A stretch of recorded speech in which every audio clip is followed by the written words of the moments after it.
Hello there, and good morning.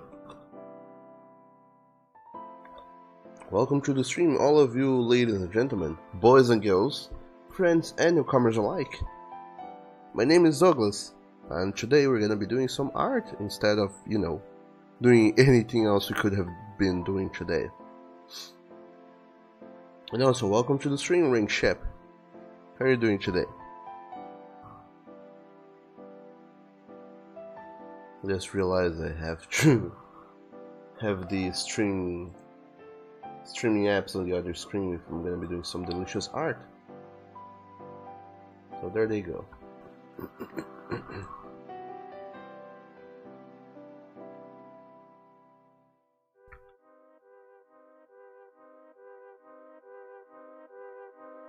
Let's get this other screen over here. Then switch up to the shenanigans. There you go, art can be done now. And also, it's great to hear that you're doing okay, Ring Shep. I don't know if I'm doing pretty fine-ish myself.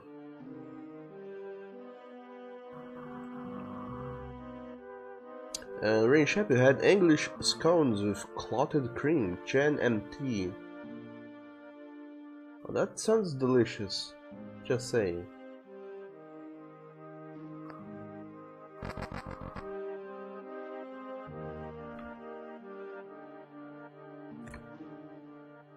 So, it has been... Doug knows how long since I've done my last art stream. But today's time for that again. So, let me talk a little bit about this page here, which I've, for the first time in forever, already done this sketch for. By the way, there's this page and there's next week's page, which I'm more or less done with the sketching. So the gist here, last week's page, it was Wallace moving into his new place. This also should be in this layer. It's Wallace moving to his new place. So the previous page only showed them arriving in the car and then they arriving, well, I mean,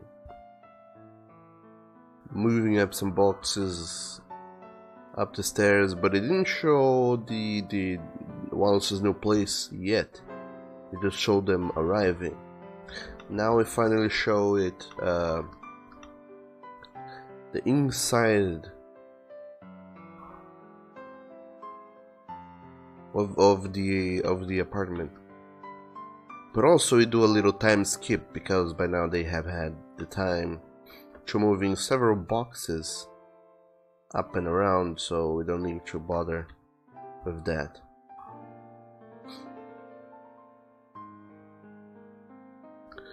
So Nathan and Wallace, they've been, well, Wallace has finally moved up into his new place, and Nathan, being the good boy that he is, he has been helping poor young Wallace with all the moving and the such.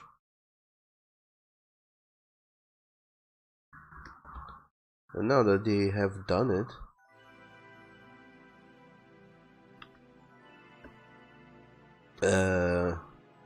this panel here, Wallace asks Nathan for his help with unpacking the boxes, because, you know, everything Wallace owns, more or less, is inside these boxes and they need to take them out. So they have a little bantering as they go on, and Nathan takes out from one of the boxes this little fly trap plant with a very long name. In the next page, then Nathan becomes a silly boy, shouting out the flytrap plant's name out loud and pretending it's some sort of magic attack, and then Wallace gets on with the little joke. They have a big hearty laugh about it, and then they banter a little bit about it. This fourth panel, Wallace. I don't know very much about his arm. It looks looks slightly dislocated, but I don't know exactly how to make this pose here work. And then Nathan in the next panel being like, I'm the goodest boy, or something. But this is next week's page, so we're getting ahead of ourselves. What we're gonna be doing today is working on this page right here, which is already done and gets to doing. And also, Rain Sharp is ahead with Nathan staring at his doggo butt. Yes, exactly. That was last week's page.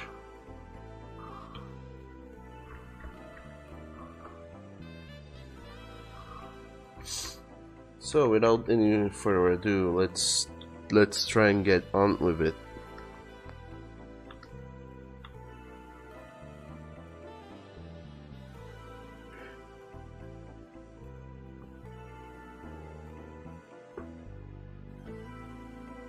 So, I think one of the biggest things we have to do here is the first panel has a background, which is a high shot from the apartment. Whatever little of it you can see that is within the frame. So you can see the window. I thought the window was gonna be showing up on frame, but it isn't, unfortunately. Unless I lower it, but it's already low enough for Windows, so And then I have to adjust, well, redraw most of these boxes and little things because they are, you know, they're still too sketchy. They need to be a little more thought out.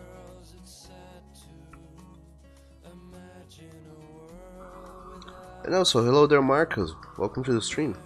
How are you doing today?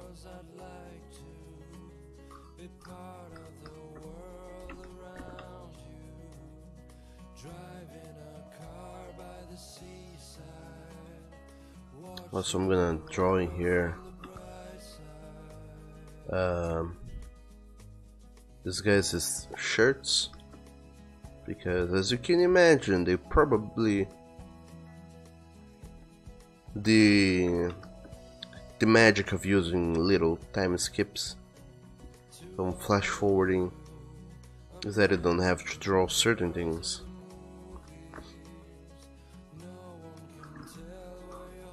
So I didn't have to draw them moving all of these boxes up here, and I didn't have to draw them undressing their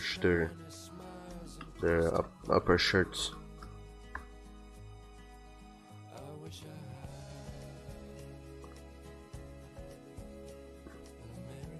So you can simply have it here and things will be pretty okay. And Marcus, you're doing good, and myself, I'm doing pretty good myself too. Unfortunately, the hot season has begun. Summer is approaching, and with summer come up severely high temperatures. And with high temperatures, that means we're gonna start having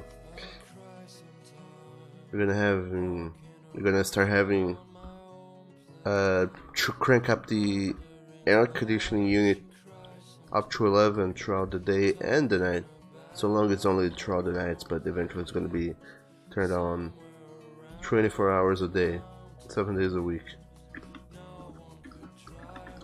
And the problem with that is that it really dries up the air, and it makes my throat very, very, very sore. So that's gonna be a problem for me in the future.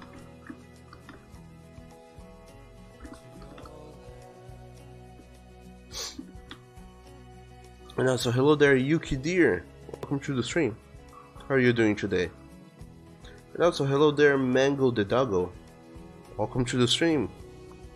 And also, you say interesting perspective. But thank you. I wanted to show a top view from as much of the apartment as I could show, and also from the you know, in a way, try to fit everything in a single frame, in a single panel. I wanted to show the characters, as much of the apartment as I could, and give up some, and also suggest some more to it, like over there go to other rooms and the such. I wanted to suggest those things. And one of the best ways of doing so was with a camera angle that showed as much as I could.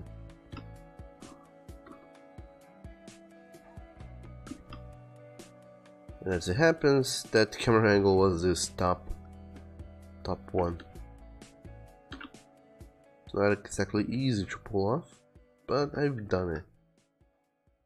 Which is good, because I don't know you guys. You guys are probably new here. But I'm infamously known for not being, you know, a gigantic fan of dream backgrounds.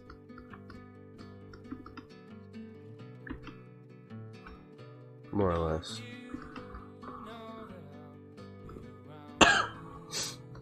So this is the only panel with background. The others are gonna be just your default beige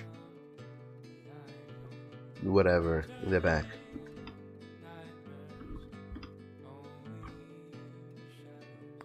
What we're gonna be doing there in the future for the background is redrawing most of that. And as for the characters,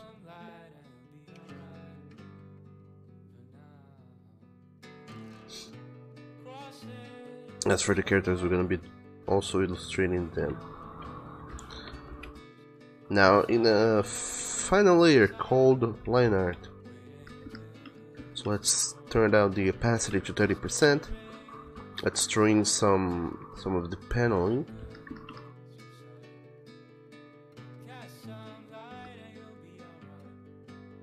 And then we can start doing this whole shenanigans here. Drawing the comic and the such.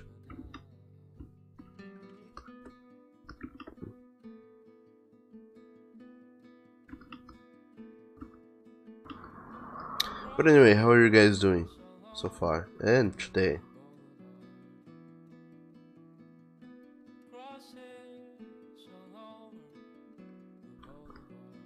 By the way, amongst the many things I have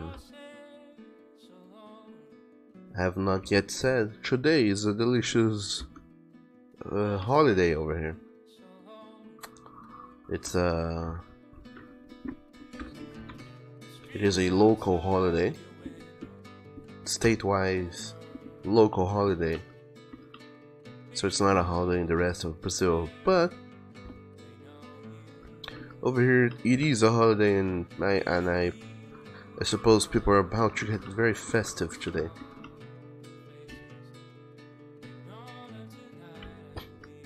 So I don't know what I'll be doing today. If I'll be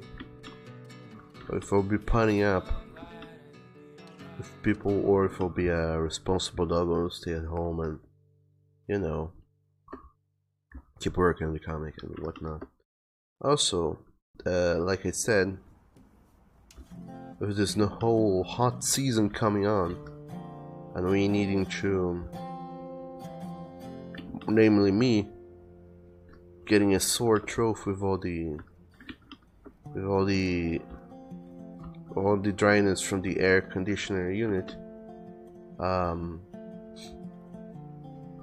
I guess I'm gonna have I guess I'm gonna sound different for a while, for a long while.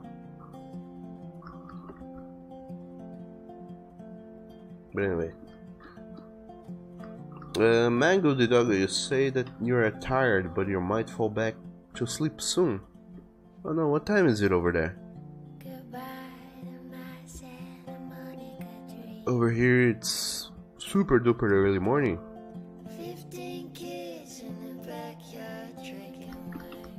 So it couldn't be any earlier than it is right now. I mean, it could, but you get the idea. It's early.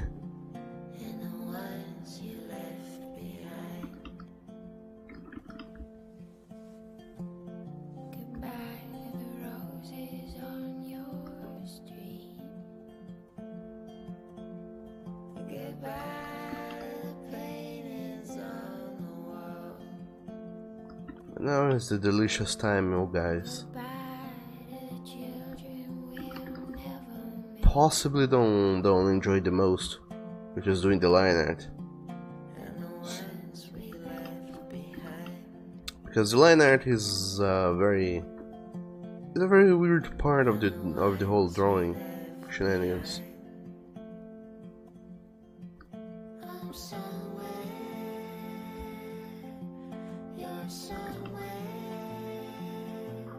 Theoretically, all the creativity we could have had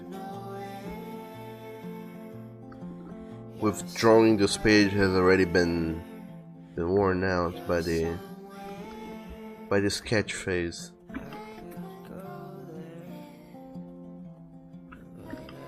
And what I'm doing here on the line art is just fixating this what has already been drawn.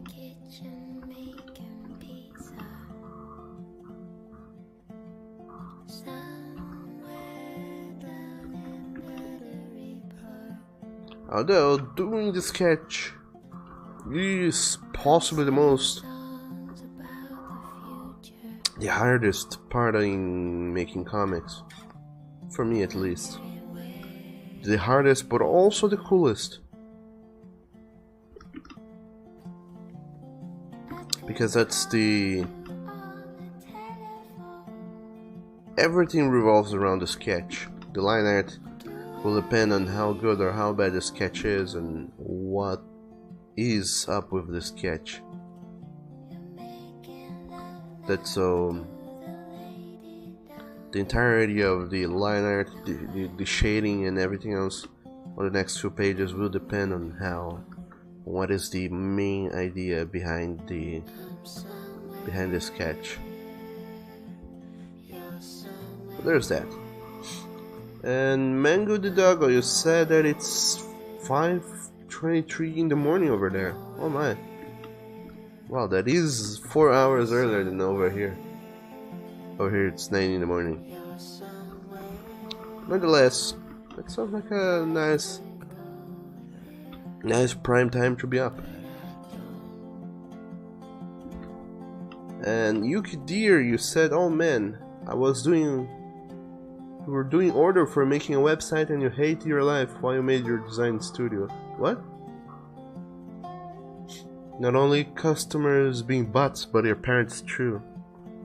And 3:24 over there in the afternoon. So if I were to guess, you're somewhere in Europe. But also, I'm sorry to hear that things are not going exactly your way, Yuki. But that is the life of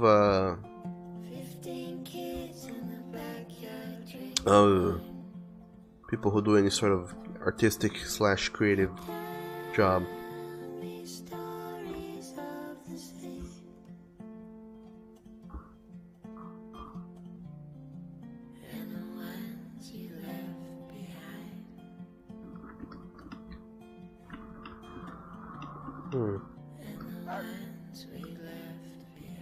Maybe this poles are tad too big.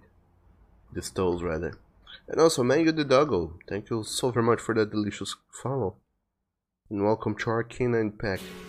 I hope you like it here.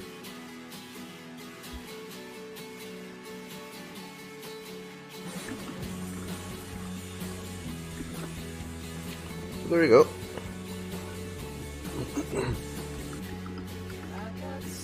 Some part has been drawn already. Now for the rest.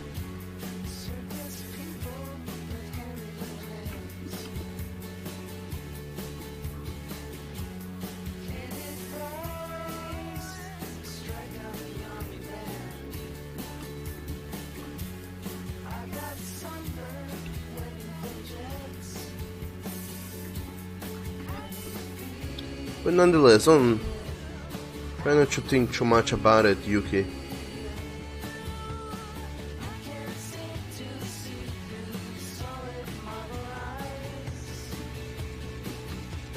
Because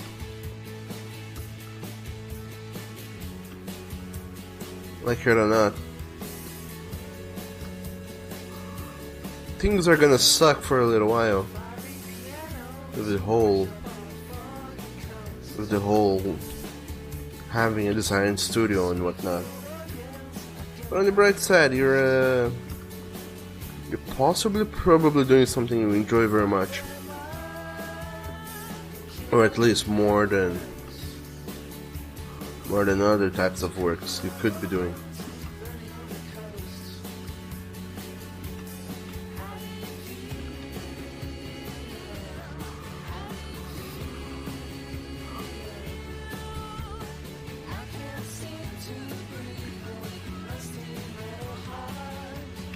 Also, I didn't have any coffee today, so I urgently need one of you guys to go there and get me some coffee.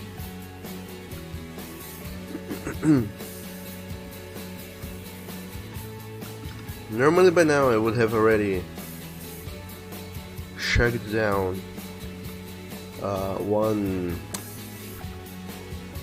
of those big coffee cups. What are they called in English? I guess you would call them a mug. The big cups with, I'm not super duper sure, but I want to say something around 280 milliliters of, liquid capacity. But I have no idea how much 280 milliliters is in whatever measuring unit you guys use over there. But nonetheless, by now I would probably already have had one entire mug of that size of coffee, and I would be starting to drink my second one throughout the stream.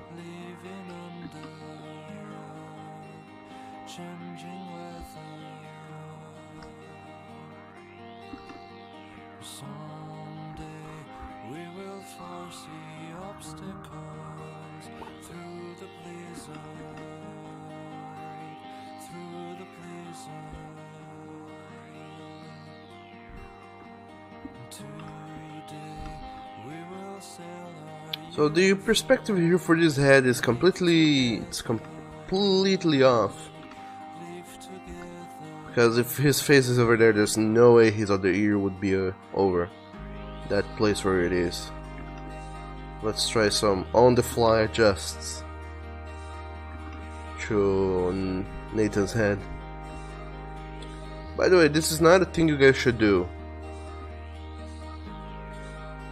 Everything should be already resolved and finished by the sketch phase. You don't use the line art phase to throw in more new details about stuff.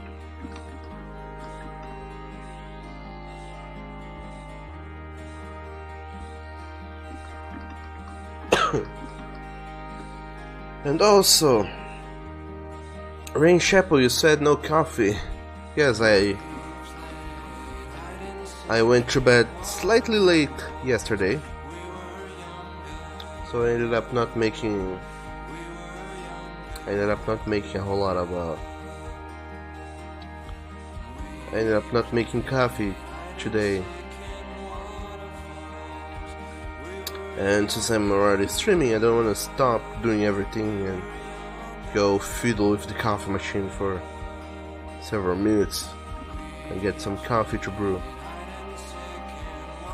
So I'm just gonna power through it and be like, I don't need coffee. I'm a young independent doggo. We don't need no coffee to stay awake and productive.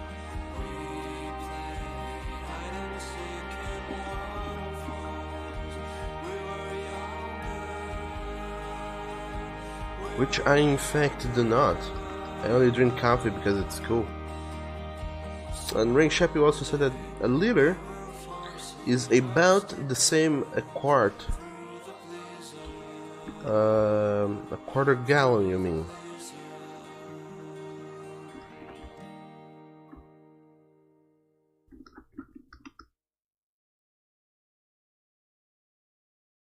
Because if 1 liter is about 1/4 of a gallon, then this 280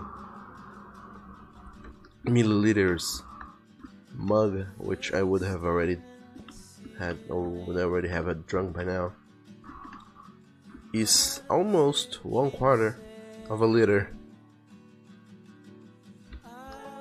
So this mug is about 1/4 of a quarter of a gallon, if it is the gallons you're talking about, which I don't know if they are. But with that thought in mind, how much is a quarter of a quarter? Logic would suggest it's a 16th. If I still do remember my fractions.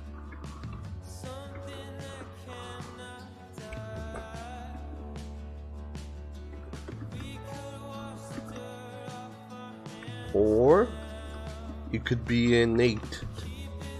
I don't know how to say it. Well, 1/8 of a gallon. But I think that might be wrong. I think it's a 16th.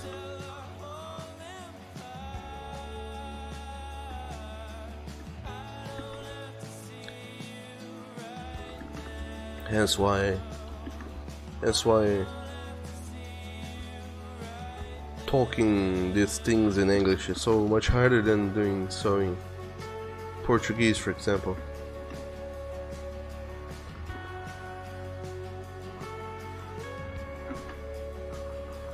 In Portuguese, the word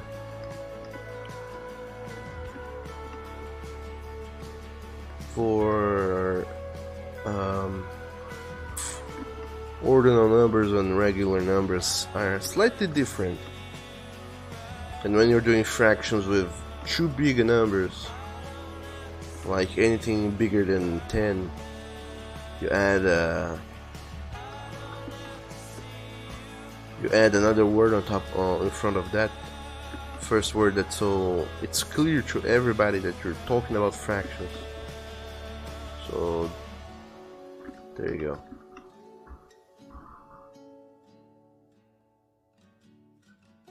And Rain Shep says a pint of coffee.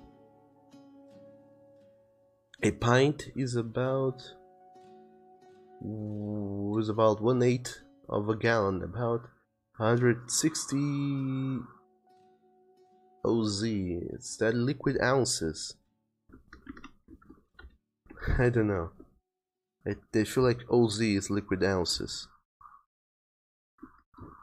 So is it 16 or 160 liquid ounces? Or is it liquid pounds? I don't know.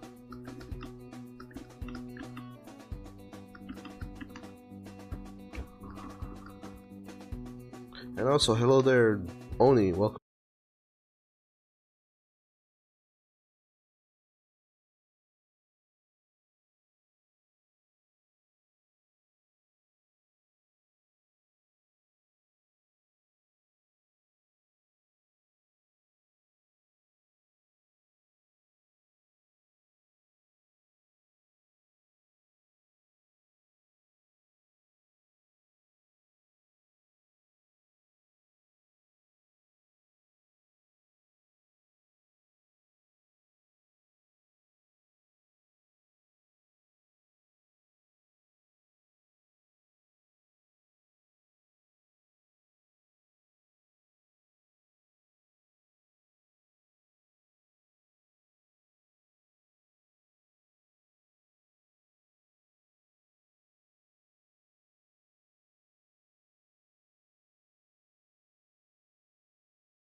American dry gallon, I don't know if that's it, is about 4.40 liters worth of content, I suppose.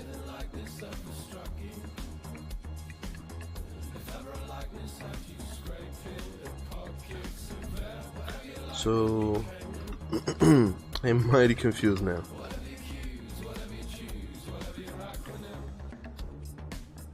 And I mean, dog damn, you guys over there have to be really good at memorizing this stuff. I mean, of course, it probably is. I mean, it isn't that hard, given that you've grown up your entire life using this measuring system.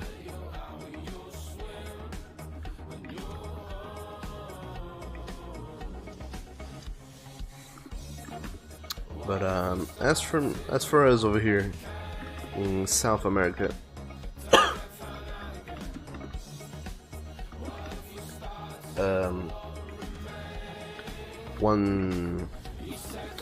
we use the liters. We use the metric system, and a liter is about, well, I already forgot.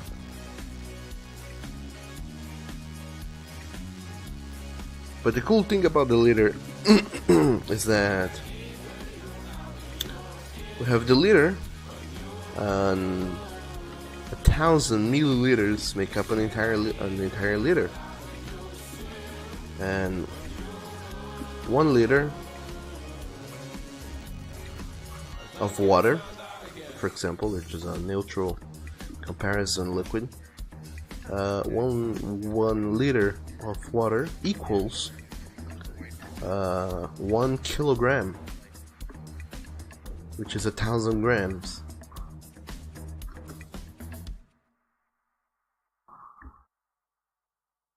So you have very round divisions and multiplications going on. It's always to the order of the thousands that we work with in our measuring system. I know that it is freezing, but I think we have to walk. Which is fun. Keep waving at the taxis, they keep turning And lights off. Oni, you said that you're gonna go spread your influenza to everyone. Oh, please don't, Oni. I had to sleep with the air conditioning unit on, so I have a sore throat today, and it's easier for me now to get diseases and any sort of sickness, and you guys don't want to see me sick, I don't think. So please don't spread your influenza, Oni. That would be very, very, very bad for everybody involved.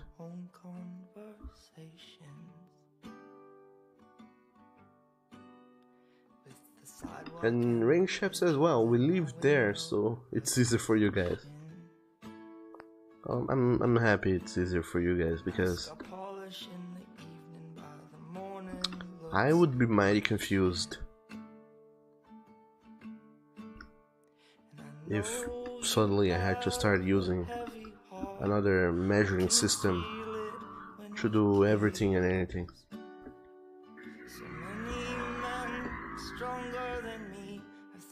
But I just realized that we had a little something wrong going on in there. The cup I was talking about, the mug of coffee I would have had by now, is about 280 milliliters of coffee worth of liquid, namely coffee, and a pint is 473 milliliters of liquid. So that's almost double what I would have had. So no, I didn't have a pint, I had... Accurately, I would have had something like 3/5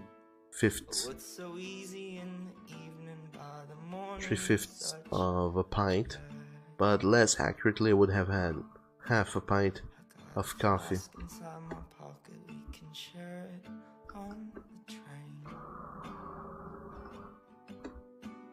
And if you promise to stay conscious, I will try and do the which was all a prelude for me to saying that by now I would have already drank 1/4 of a liter worth of coffee, and I would be getting ready to drink my second cup. And I'm not sure what the trouble was that started all of this. The reasons all have run away, but the feeling never did. It's not something I would recommend. And also, Ring Chap said that is about 12 ounces of liquid ounces mug. I forgot to look that up though. How much is a liquid ounce? It was so simple in the moonlight, now it's so complicated. It was so simple in the moonlight, so simple in the moonlight, so simple in the moonlight. So I have found the Fluid OZ is a measuring a volume utilized frequently in Anglo-Saxon countries to indicate the content of some recipients like liquids and the such.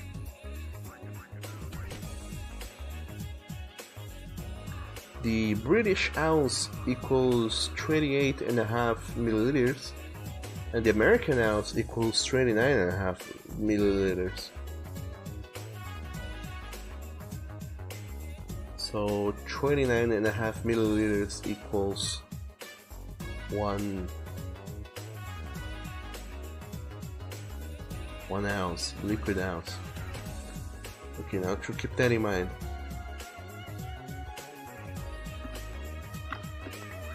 And I mean, it must be absolute murder for you, Ray Shep, who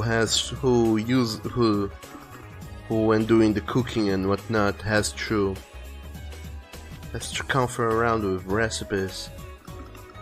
And I wonder if you were to say check out an international recipe which uses international measuring systems, how in the world do you transfer that to the imperial system?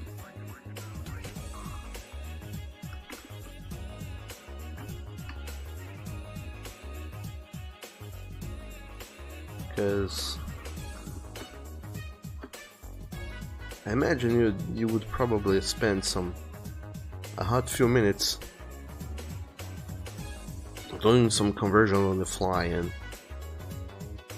and writing down the exact numbers before you actually get back to doing the cooking per se.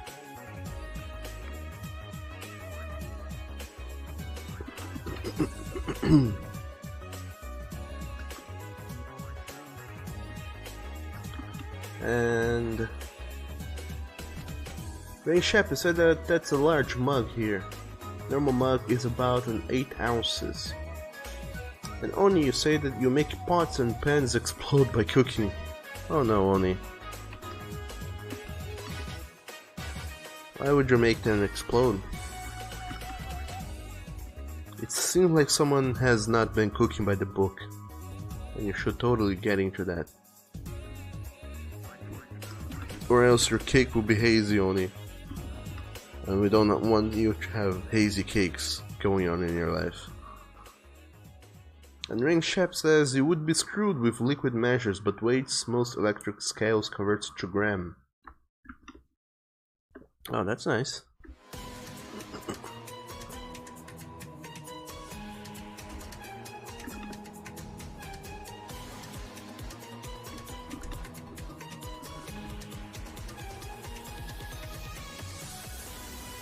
But you got that right.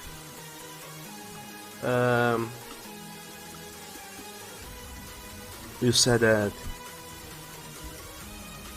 a liter is roughly a quarter gallon, and that's right. A liter is indeed a quarter gallon.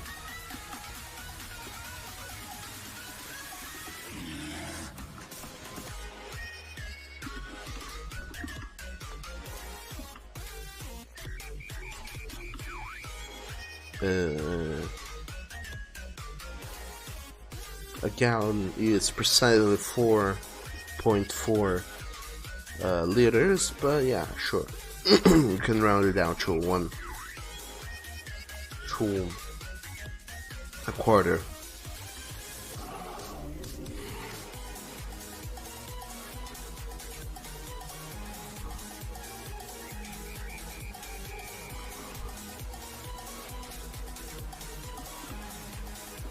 And also, Rainshap asks only if you're cooking meth, and only said that sometimes you forget to cook. What do you mean forget to cook only? Do you forget to make food, or you forget how the process of cooking goes, or something else?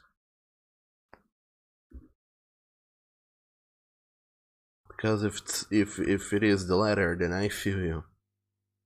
Every now and then, when I spend way too much time working on my shenanigans, and in the meantime I end up ordering a lot of takeout food, I forget how to cook.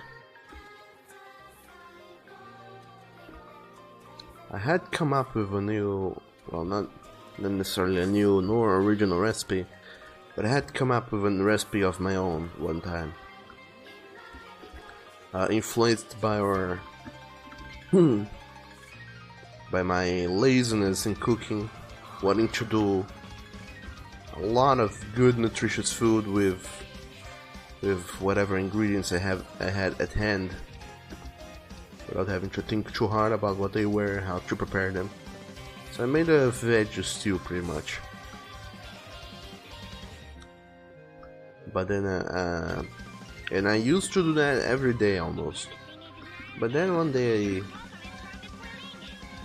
many months later, I decided, you know what, let's go and do that veg stew one more time. And then I realized I didn't remember how to do it, because of how long I've gone on without doing it. So that's sad.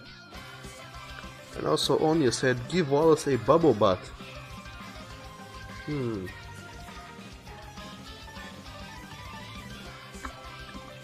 Nah, no bubble butt for him. And Oni also said that you forget and leave the pan with oil or grease on it, or you forget you were cooking sometimes. Oh no, that is dangerous, Oni.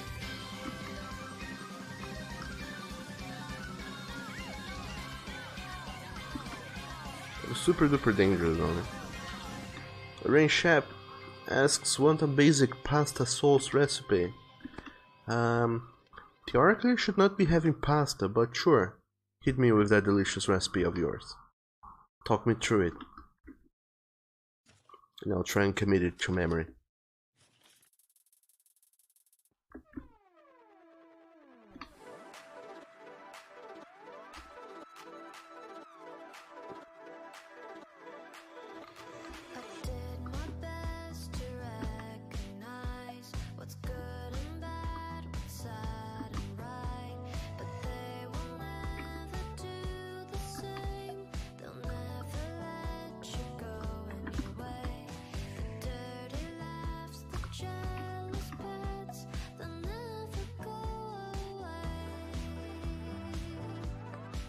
And Anya says, nope, you make tuna sandwiches. Much healthy, much omega-3, so fishy. And Rainshap, you will send it to me on Discord. Sure thing. But if you'd like to also talk me through it over here on chat, I'll also be able to give you my my input on it in real time. As they're telling me the ingredients, I'm gonna go and say, I don't know how to get that. Those don't grow here. And other such shenanigans.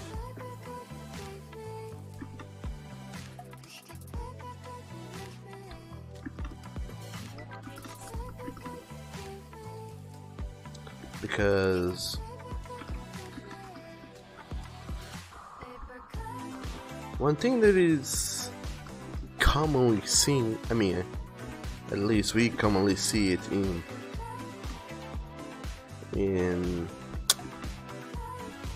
movies, series and whatnot, is blueberries. You guys have I guess a lot of cuisine and whatnot seems to be very big on blueberries and having blueberries on everything. However, blueberries don't grow here. Or rather, either they don't grow in here, or they're so alien to our cuisine and all the other thousands of other fruits we have going on that people don't very much care for blueberries. So it's hard to find blueberries in here. If you wanna have anything with blueberries in here, you have to go to some really specific places to procure and get them.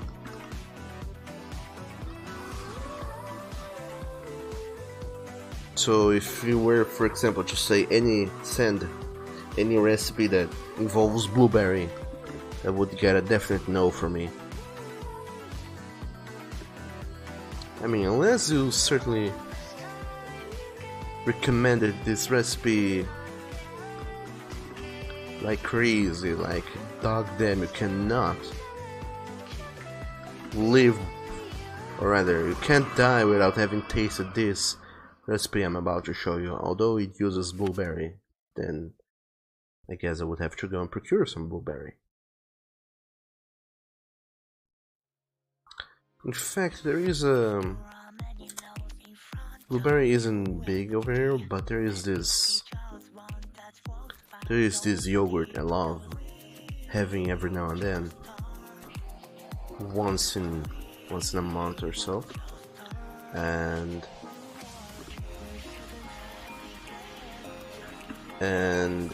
they have many flavors. My favorite is probably the strawberry one, but they do have a blueberry one, and it's pretty nice. It's pretty good, pretty tasty. But I would assume it, well, from the taste the strawberry one has, I would assume that that's not the taste blueberries would have, but rather it's an artificial taste they add in some sort of aroma and other whatever shenanigans they use to make something taste like the other thing.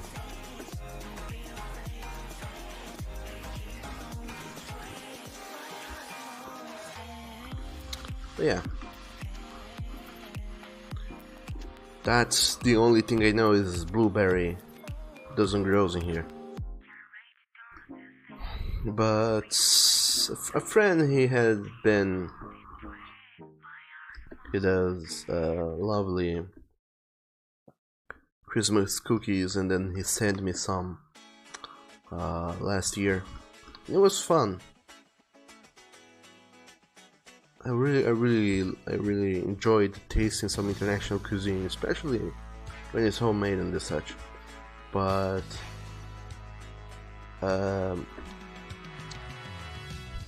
afterwards, he was talking to me about these cookies he sent me, and he told me he used some seed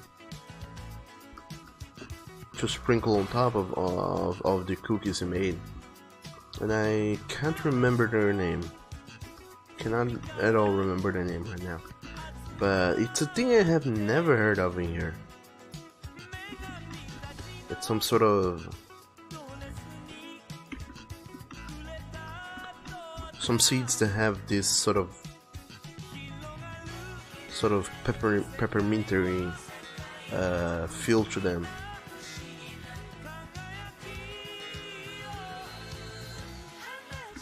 They are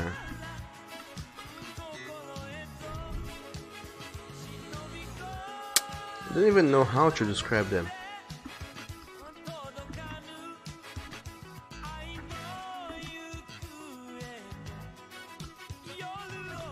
But they have this kind of hot aftertaste.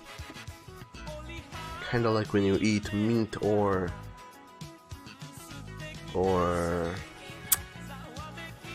ginger, for example. But it's not as strong as those. It's a much more soft experience. Oh my, words are escaping me today. I don't know how to. I forgot how to talk. And Rain Shep asks, small black and look like dots. It might have been, I don't know. It's been a while. Maybe it's anise seeds, you say. Maybe. He told me the name, but I don't remember them.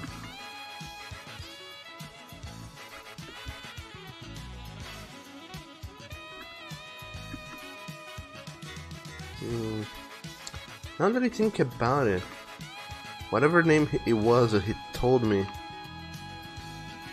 sounded like a made me remember of Kermit the Frog. Sesame seeds. Is that a thing? Is sesame seeds a thing?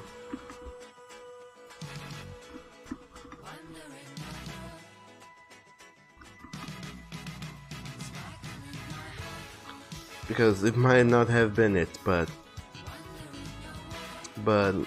I do remember have that name stuck in my head, and now I wonder what the hell is that.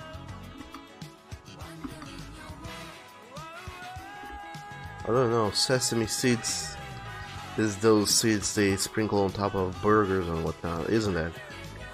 Or rather, the bread buns that they use in burgers and the such. Now I'm at a loss. So yeah,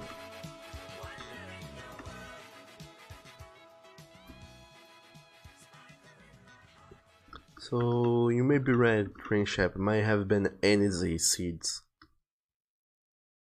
But anyway, whatever it was, I'm very unfamiliar with it. So I think it's something that either doesn't grow in here, or it's hard to procure and isn't available in every store and whatnot.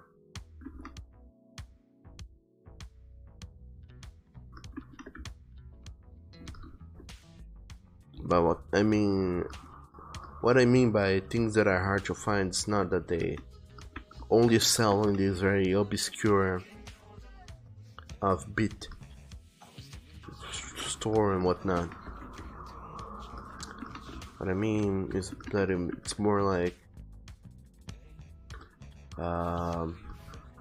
instead of being able to find this thing and the markets near my house, I would need to go all the way downtown and buy it on the public market. The problem is that it is downtown, and downtown is kind of a trip from here for me to go after said things. So unless I'm hauling a shitload of them back home, or it's something really important to the recipe, it's not worth it.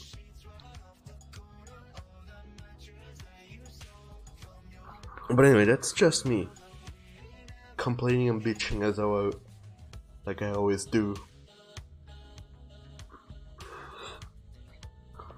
So feel free to not pay me any mind on these food complaints.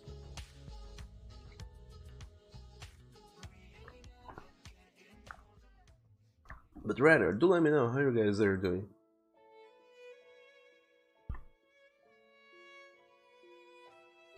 And Rain Shappy also said that sesame seeds taste more like peanuts. But they are the ones that they throw on top of burger bread buns. Isn't it so? I think it is. I'm almost positive it is.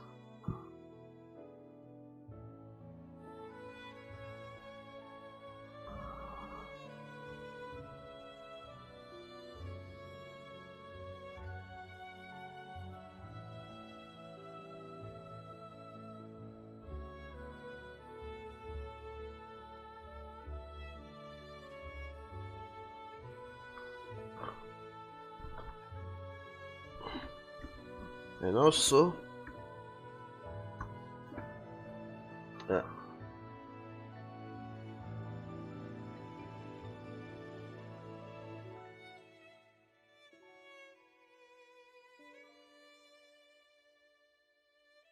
well, that's not there. And Rain Shepherd said that, amongst other things, he said that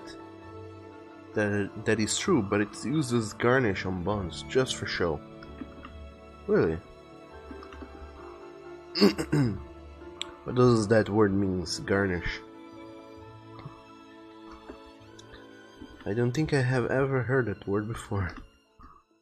Or if I have, I didn't pay too much attention to what it actually means.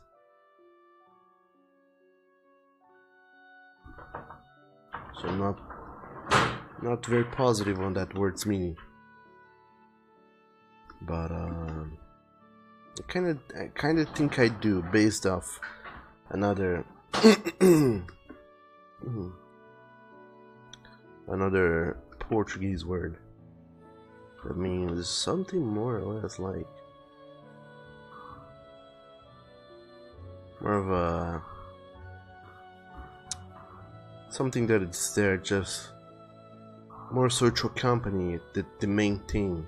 It's not the main thing, but it's there to accompany it, embellish it, or complete it somewhat.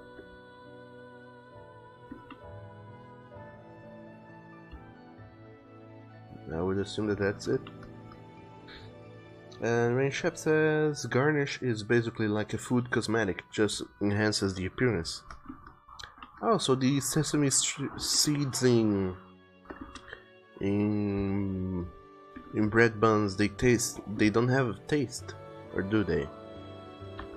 Or is their taste somehow diminished by everything else that is in there? Like, I don't know, maybe they cook it or bake it alongside the bread, so it loses most, if not all, of its taste. Or does it still has most of its original taste, if not all of it? And Rain Sheppy also said that it does enhance the appearance and some flavor. There are so few seeds on the bun that you can't really taste it. Oh, I see. Well,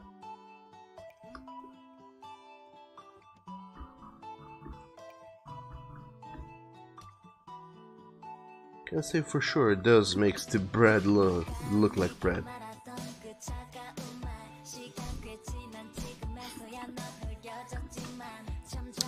One of these days during my vacations, my quote-unquote vacations when I was visiting my family, a friend cooked breakfast, and it was pretty much toast bread, but he threw some oregano on top of it. So butter toast and some oregano on top of it. And I mean,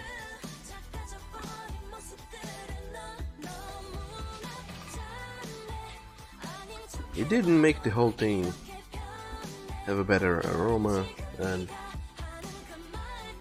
look better and more interesting than any other toast I have ever had, because I'm not a gigantic fan of toast at all. But that toast looked pretty dang good. I liked it. But still had pretty much no taste whatsoever.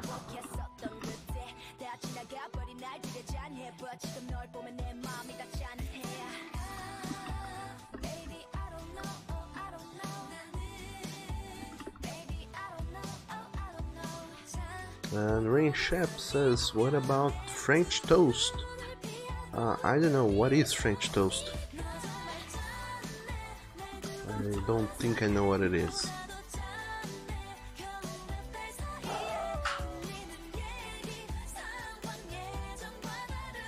And also, woof there! Chandler, welcome to the stream and thank you so very much for that super delicious, super boof woof, more so like Aru-ish 9-month subscriptions. You know what that means? After 9 months of subscription, you get a stream baby. So congratulations on that delicious stream baby, Chandler. And thank you so very much for the subscription, for the Rusu boofing rather. How are you doing today, Chandler?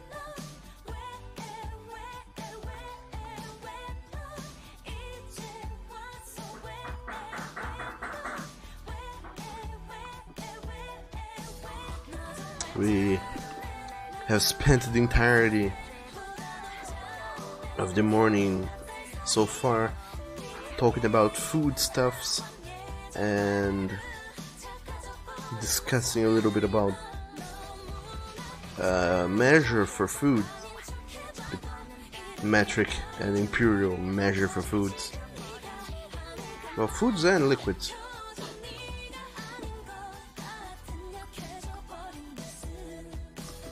So it has been an interesting morning. We all learned a whole lot.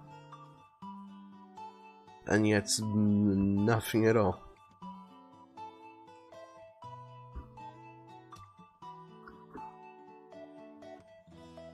It has been a nice morning so far.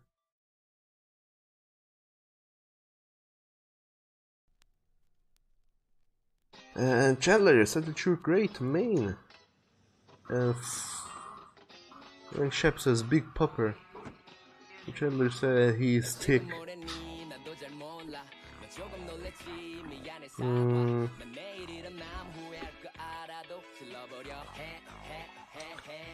Thick he is, but I don't know about being a pupper.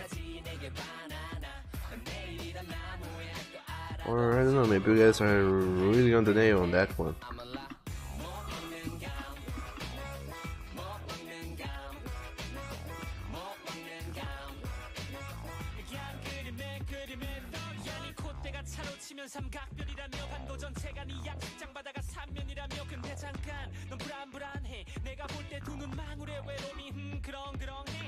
Anyway, Oni sent booty pic, Wallace. You don't know such thing, Oni. He's a pure boy. He's innocent and hasn't yet been corrupted by your impure schemes. So you cut that off. And Rain Shep says French toast is basically bread dipped in an egg and milk mixture then cooked with butter in a pan. Oh my. Cooked with butter in a pan. So kinda like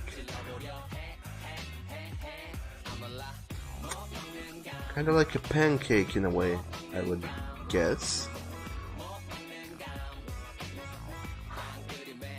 Oh, I never had a French toast in my life. if I'm being honest.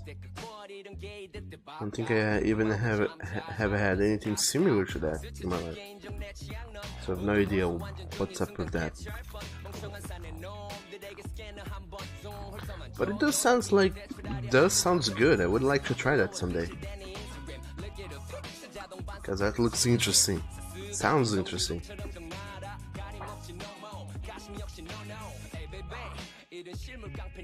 And Chandler, you do love French toast you have had some 2 days ago. And only you said that you're full of sins. And also, hello there, Neorn 3R. Welcome to the stream. How are you doing today?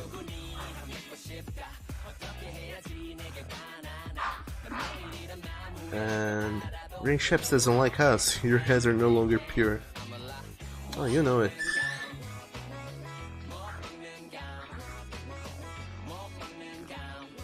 Both of you and Chandler, you guys are no longer pure. You have known another. You have known someone else the biblical way, with naked bodies touching one another, and the such.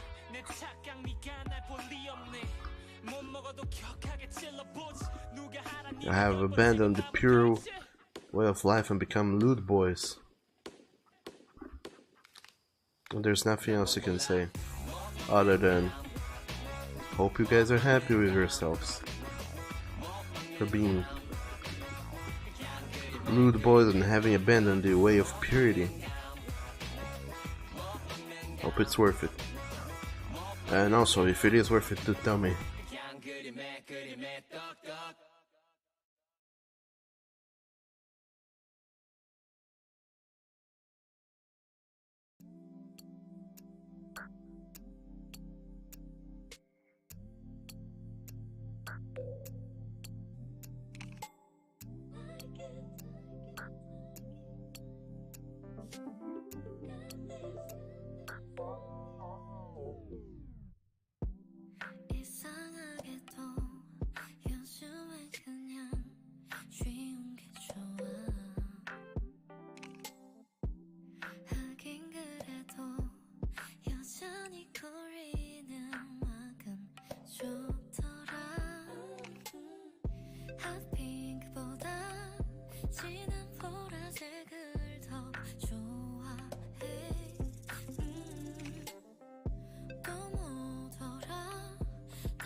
And Ray Shep, you blame Oni. What for? And Oni says, choke me, Daddy Wallace. Nobody's gonna do no such thing, Oni.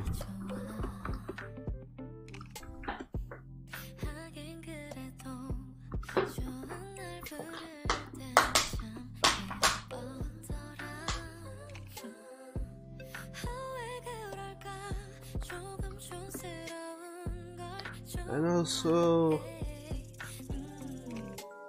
Rain Shep says, Oni has spread the plague of lewdness.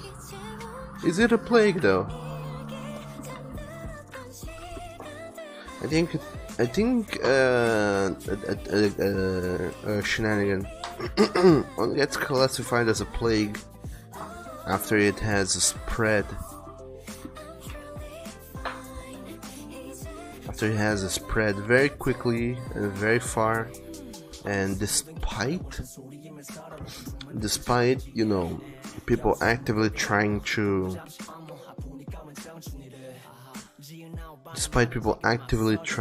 reduce it, it keeps happening and it doesn't go away. That's what I'm meaning to say. Kind of like pigeons. Then it gets considered a plague. I think I might be wrong about it. Someone else, please check up those informations.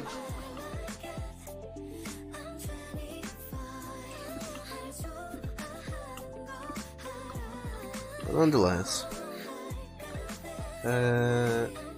Robert the Shark says, "Hey, taking a nap, so came to watch. Didn't sleep well last night due to drama." What? How so? What happened? And also, welcome to the stream, Robert the Shark. How's it going? How are you doing? How's life treating you? If it's doing good.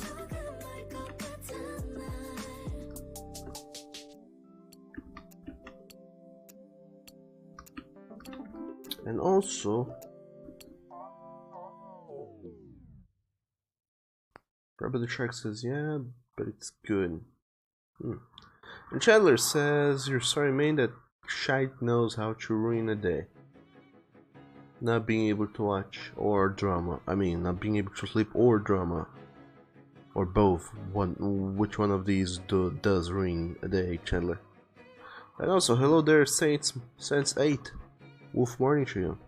How's it going? And also, welcome to the stream. I'm doing some comic book art today. Cause I really gotta be sort of a Renaissance man of sorts. Can't very well be a one-trick pony. I gotta do all the things at all the time, so this week is a different week in that regard. On Monday I played some Shadow of the Tomb Raider. Tuesday I played some Dog of War. Yesterday I played Final Fantasy 15. And now I'm working on the comic. So tomorrow I gotta do something else entirely.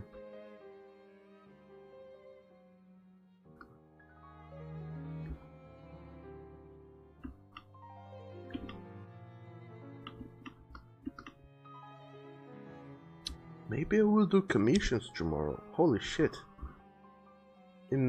Just imagine if I were to go and do commissions.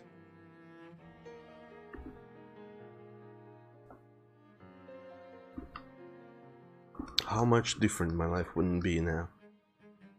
But anyway.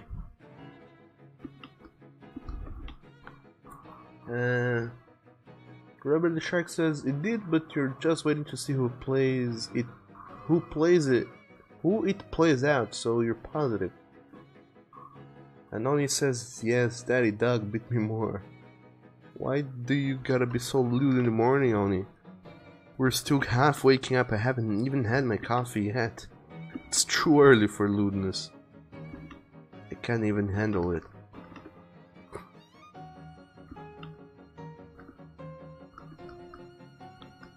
And Robert the Shark says it's a whole bunch of Twitter drama. Oh yeah, the juiciest place to have drama brewing on. Because you know, anywhere else on the internet that dramas starts to happen, it takes a while for it to you know, reach its full drama potential. But if it's on Twitter, holy shit, happens in question of minutes.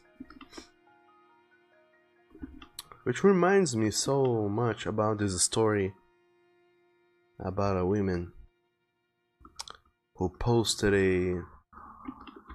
she posted a random joke comment on Twitter, which she clearly meant as a joke and whatnot, before boarding a plane, and then she boarded the plane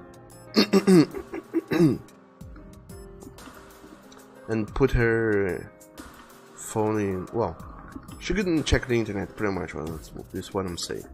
While she was in this 2-3 hour flight.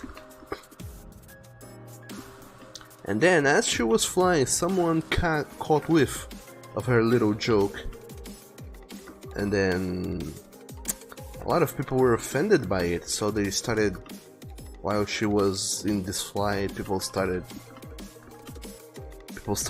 you know, stalking her to figure out more about her, to figure out who she was, what she does, who the hell was this person. And within a question of hours, her post, which normally would get like 12 likes at most and 1 reply, had international drama coverage.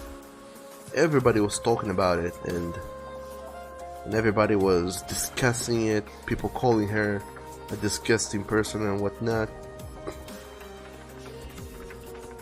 And you know, drama was a brewing.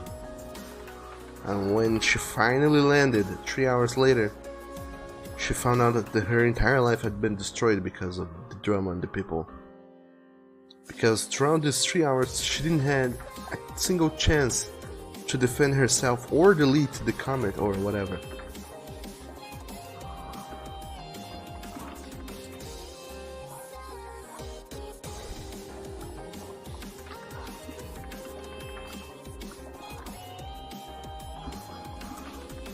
And there's an entire TED talk about that, in fact, if you guys want to check it out. I have no idea what you would look for, but I just gave you guys a shit ton of keywords you guys can search. Try drama, Twitter, TED talk, offensive, and you should end up on it. Nonetheless,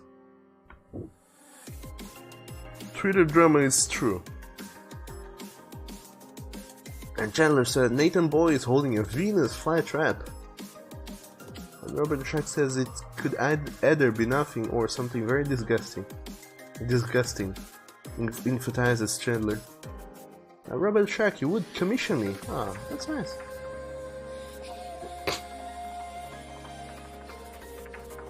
And Chandler says I would love to see a dog-fied Shark Boy. And Robert the Shark says, or at least he would try. And yet that it happened in less than 3 hours. And Chandler says they gushed her out of the plane mid-flight. Pushed her out of the plane. No, they didn't, but she pretty much lost her life, her job, her house. She lost a lot of things, and now she lives in hiding. Or has lived in hiding for the past so many years or so. And live in hiding as in she changed her identity and whatnot.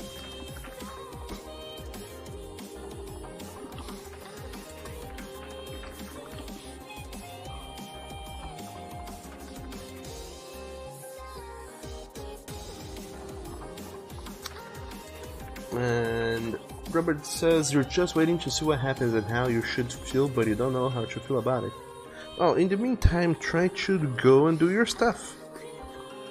That's always for the best.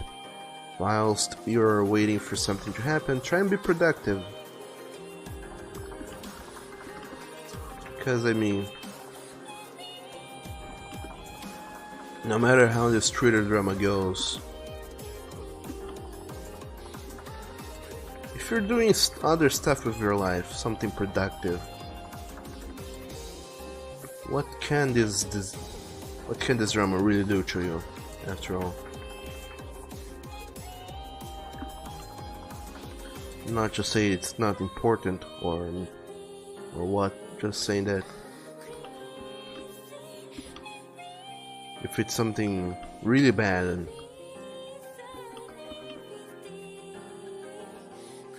and you know has the potential to be really destructive life-wise, then might as well spend this downtime building up more stuff. It's kind of a metaphor, but you get it. You're smart boys. And Oni says it isn't kind of shame that Latino parents are never proud of their children doing something productive in life. Is it? I wouldn't know. Or rather, I should know, but I wouldn't know. I don't know. And Tiger says, Nathan, you cute boy. Oh, he is the best boy. And also, welcome to the stream, Tiger. How are you doing today? Ray Shep says, sent you the recipe, converted what you could. Oh, thank you. Let's check it out. Michelle asks, why aren't your parents supportive AF only? And Oni says, no, more like proud of you or something. You was like, you got a commission. Why they said, why don't you get a real job? I don't know. They grew up in a different world than we did.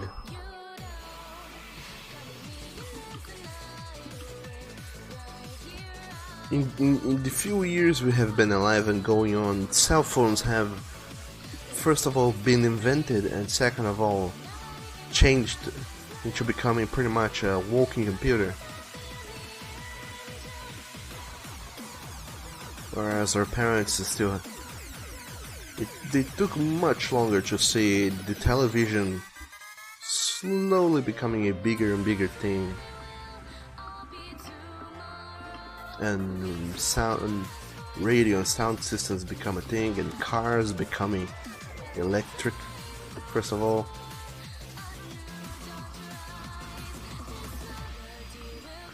So they have seen change, but it has taken forever for them compared to us.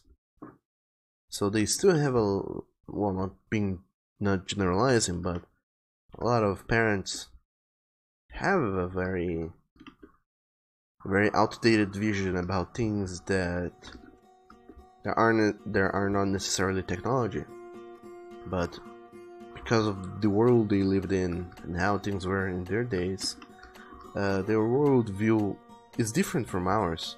What I mean to say is that certain things like being an illustrator wasn't huge in their time.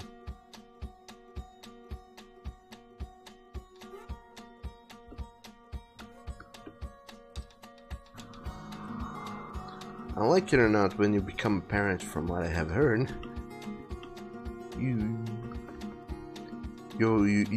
get whacked in the face with a pang of realism, and you suddenly realize that, hey, chasing after your dreams and doing stuff like illustration, music, and whatever, it's good for the soul, for the spirit. It will make you a happy person, but it doesn't pay as much as being an engineer. And when parents will think, well, I would rather see my son or daughter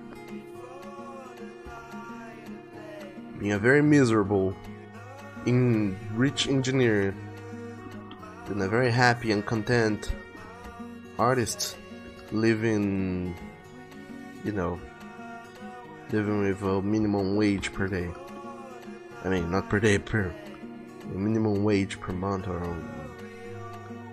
however you guys get paid over there.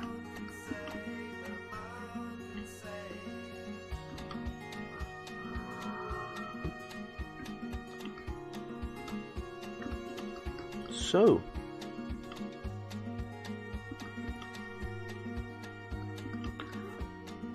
it might seem like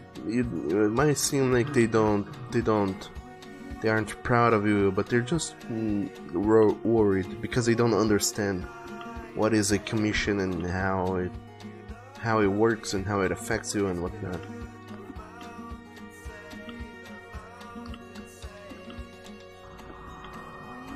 Even my parents never really understood what is this art that I do. I never thought much of it until the day that I showed up with the printed copies of my comic. Then, for the first time ever, they were like, oh, so you're actually doing something.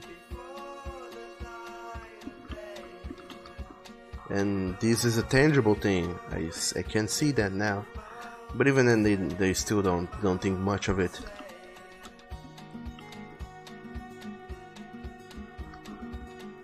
So don't sweat it too much, only just do your thing.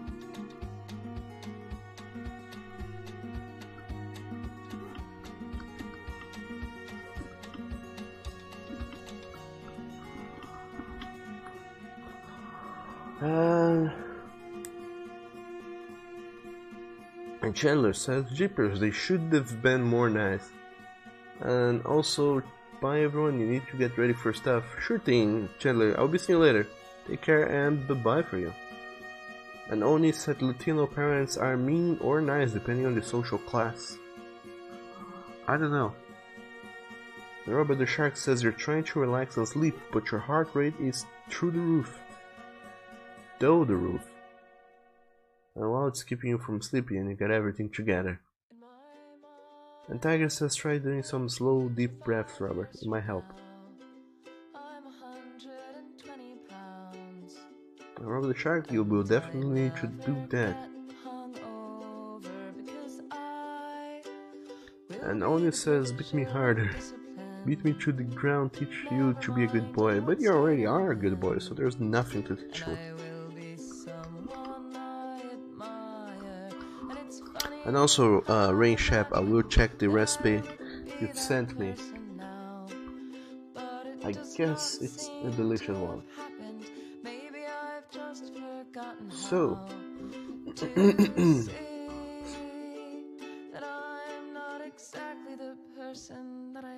wow. So 411 grams can of diced tomatoes, 794 grams can of crushed tomatoes, that's a lot of tomatoes over there, 60 milliliters of olive oil,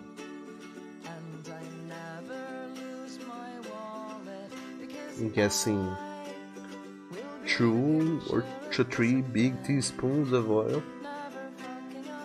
6 garlic cloves, name the plant, Jeffrey.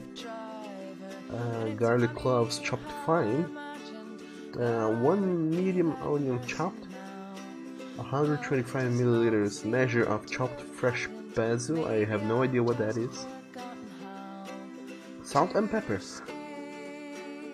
Then you heat olive oil in saucepan and blah, and add the garlic and red peppers. Red peppers flake, that was not in the recipe. I mean, it was in a way, weirdly.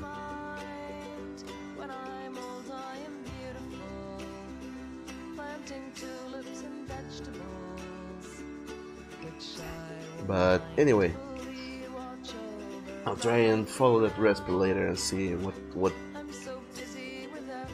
well, by later I mean eventually, and then I'll see how it turns out. But thanks for the recipe nonetheless. And also, Oni, thank you so very much for that delicious bit, but the plant already has a name. It's plot related stuff, so I can't change the name of the plant.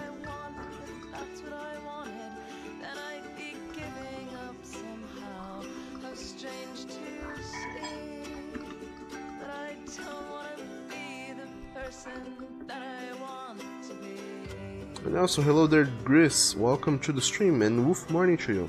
How are you doing today? And in my mind, I imagine so many things that aren't really happening. And when they put me in the ground, I'll start pounding the lid, saying I haven't finished yet. I still have a tattoo to get that says I'm living in the moment, and it's funny how I imagine. But when I was writing out this chapter, by the way, there is a written version on the internet. I don't know if you guys have ever seen it, but there is, so go check that up.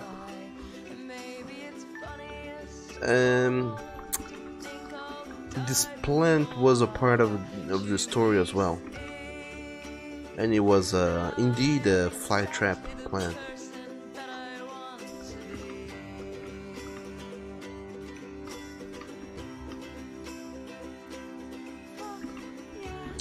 However,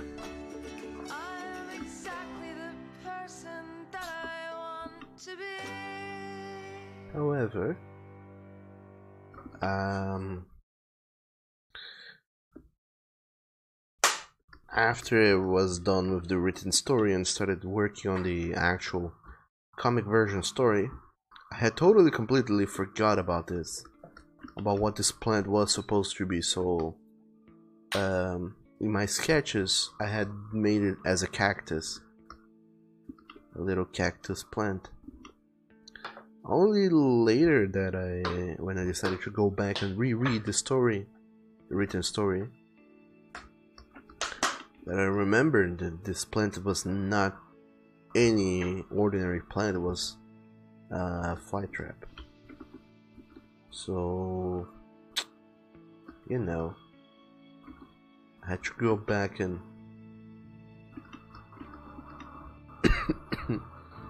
I had to go back and look it up.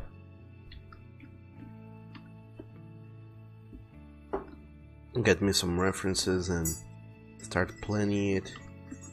And literally, you know, fly traps are extremely simple in, you know, in shape and look. There's not a whole lot going on with them. They're just a single stem and the mouth of the plant itself, and that's about it. So as far as plant goes, this is a very simple plant.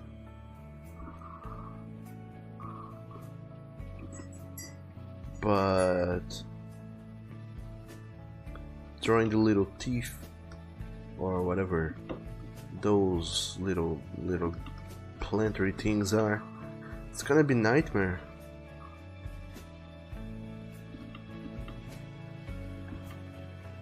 So I can only wonder what this is gonna look like in the finished version.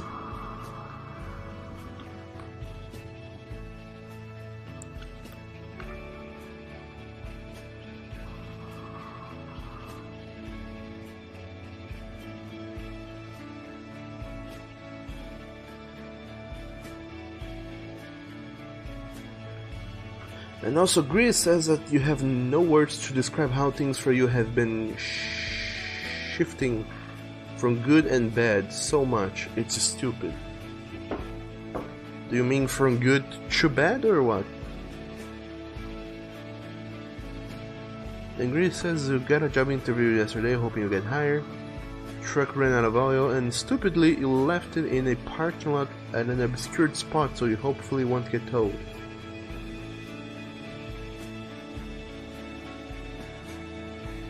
Huh.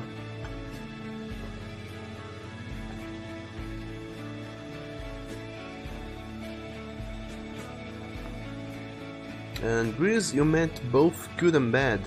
Oh, I see. Well, sounds like it could have been extremely bad, but instead it wasn't. It was actually shifting between good and bad, which is fine.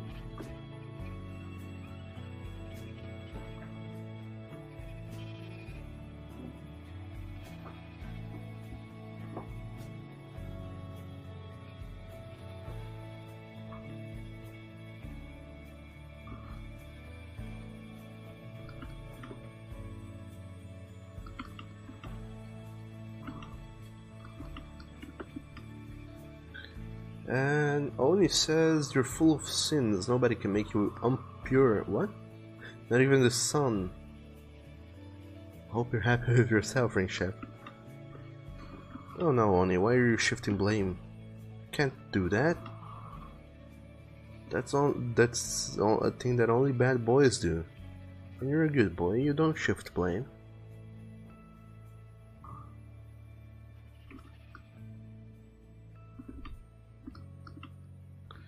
But in any case, how are you guys doing so far? What with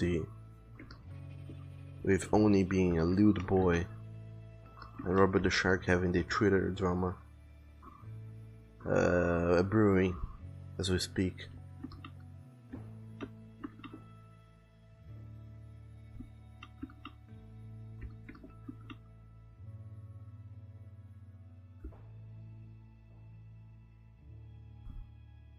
Oh yeah, that reminds me, I didn't finish up reading the recipe that Ring Chef sent me.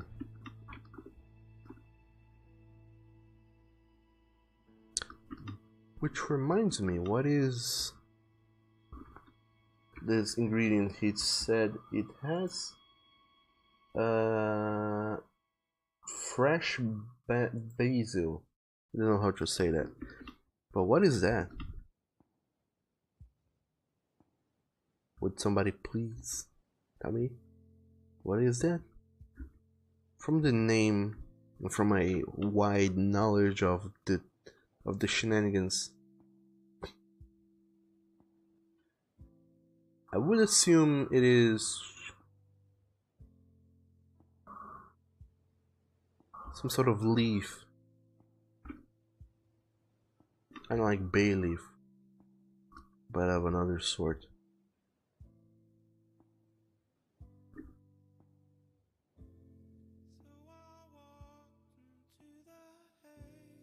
I don't know. The playlist has ended. Let's get something else playing here.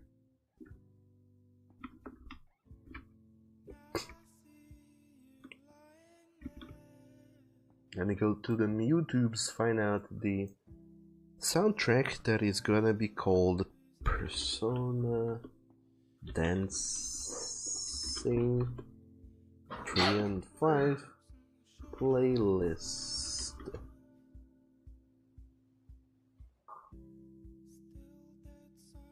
Could also be Persona 3, 4, and 5, but sure. 3 and 5 works good enough. Okay, goodbye bot. Get feed a shit a ton of songs.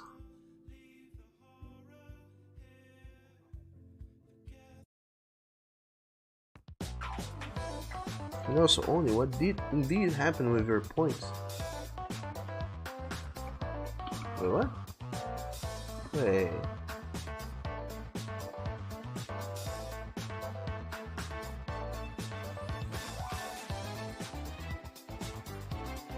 Only.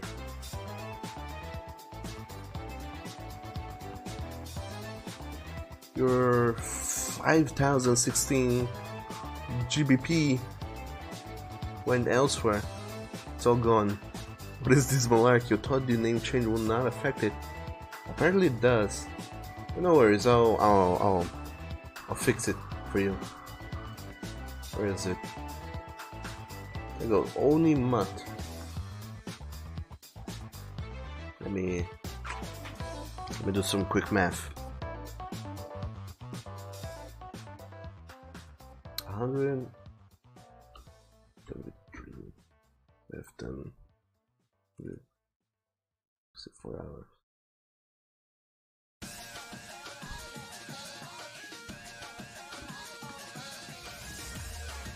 There you go.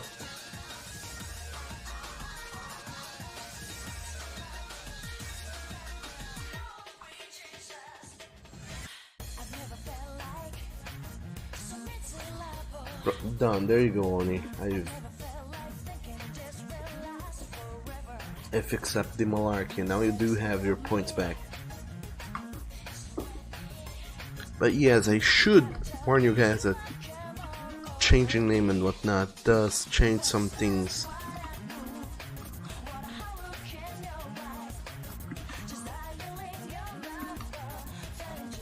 I mean, not even I knew that, but good to know, it does change some things. But don't worry, Oni, I gotcha. Already transferred your points to your new name.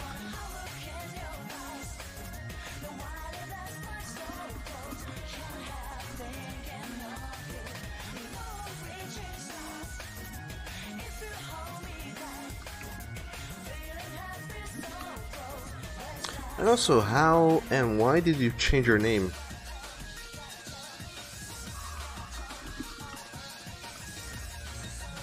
Because there was someone else trying to change their names in Twitch, but there was some sort of issue.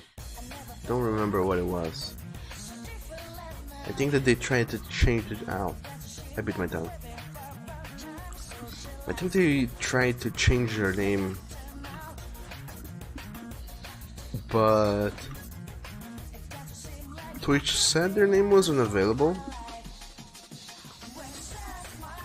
Like, this name is not available. Then they looked up the name they wanted to change to see if it was available or not indeed. And apparently there's no channel. There's no channel using that name, so it could. Theoretically, it is available. According to this person, from what they have found out throughout research, is that for whatever reason, Twitch he gets some names and he holds them out for a little while.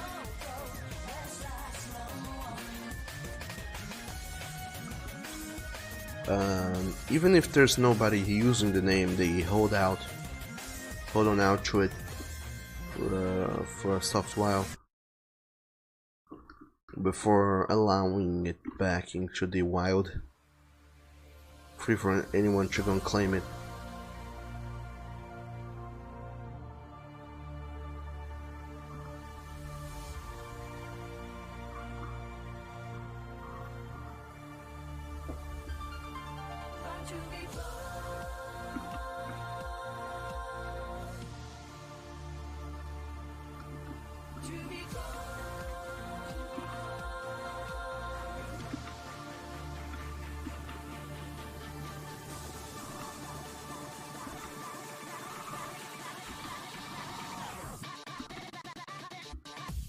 And there we go, this is the name of the plant that I'm gonna write in there soon, very soon.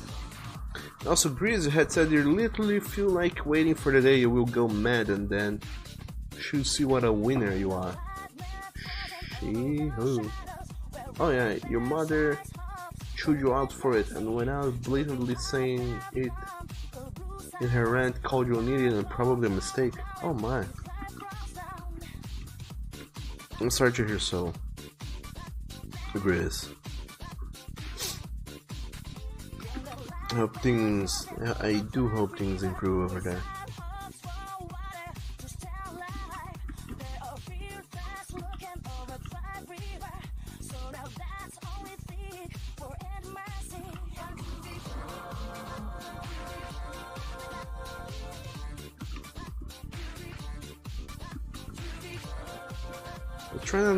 Try not to let it get to you too much.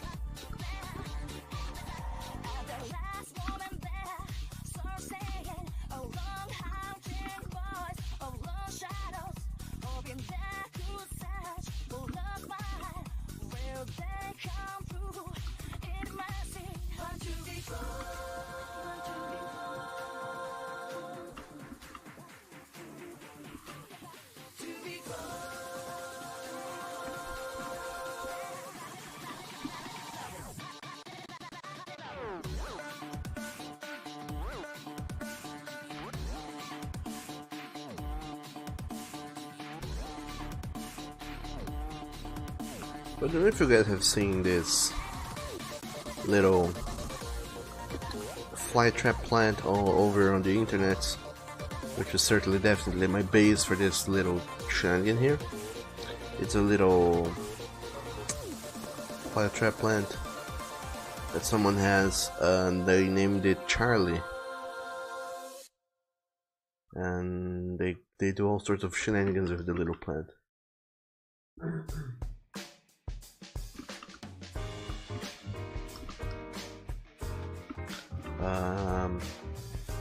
One of the biggest shenanigans slash videos of it that possibly is what put it up in the radars and give it some visibility online is this video of the person throwing putting the plant into, putting a cigarette, half a cigarette, into the plant's mouth and they just let it sit there, and the plant is like, super duper chill, smoking a cigarette, being all cool and stuff.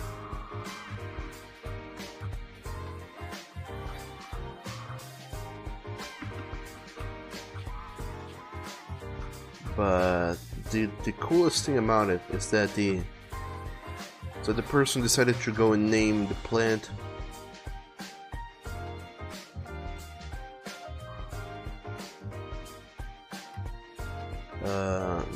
They decided to name the plant and throw in a little. And they wrote the name of the plant with those. I'm trying to remember the name. This plastic ceramic little letter pieces. They glued it around the pot. All of them with different colors. So I decided to go and do something similar. So there you go. Well, I suck at explaining stuff. God damn it. And Grizz, you said tears already flow, dog, but she will never see your tears. You refuse to let her. And a Venus flytrap. Yes. This. What's it called? It has a popular name, I don't remember the name.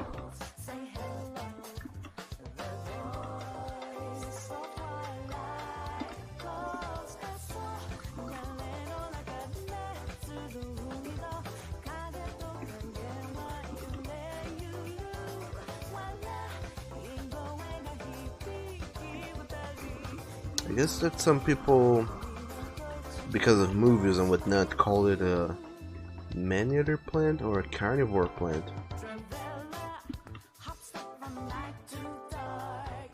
But it's actually called a Venus flytrap, and it doesn't eat men, it eats flies apparently. In fact, I will have to go and read about it. Thanks for saving my hideout.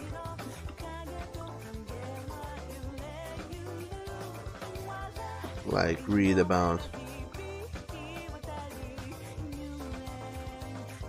how and why it eats flies.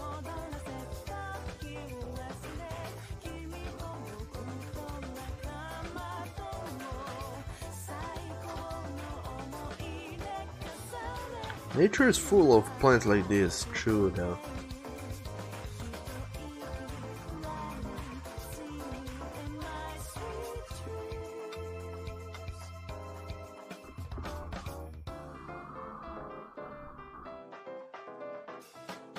Which makes it reminds me now.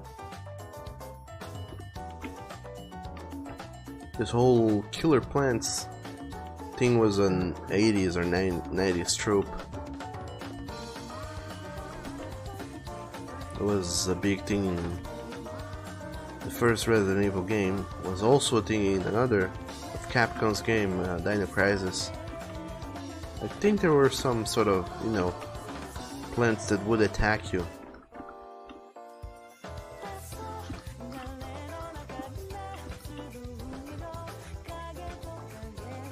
And this whole section with poisonous plants, it was weird, it was intense. Oh, the 90s. And Oni says, thanks for saving my hide, Doug. You're welcome, Oni. Thank you for those delicious bits and for being here. And for being a good boy. And Greaves said a giant one could probably eat a man. Maybe.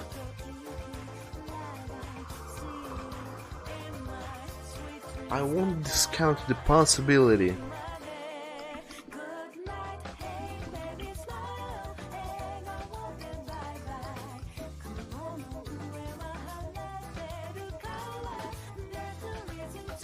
But I don't know.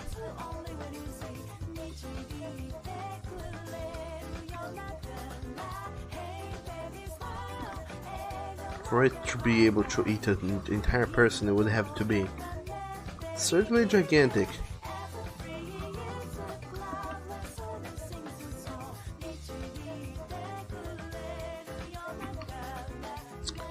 And depending on the weight of the person, say if it's a adult person weighing The default 75 kilograms. I think the plant would need a very strong stem. Something a king tree trunk should be able to hold on to that much weight.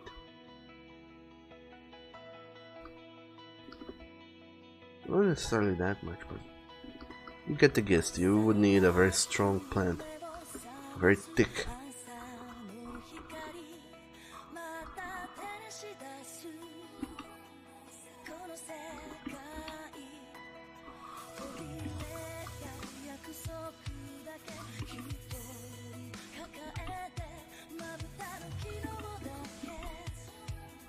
But there's also lazy writing from a part. Well, not the lazy writing, but not necessarily the best thing ever. The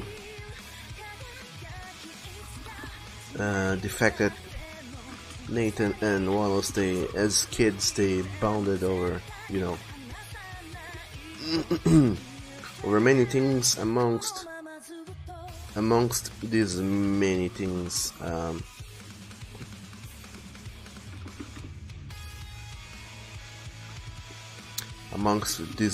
they bonded over with, I wanted to have them go like, these little animals and whatnot, but because that's how people would normally bond and kids. But that's the thing.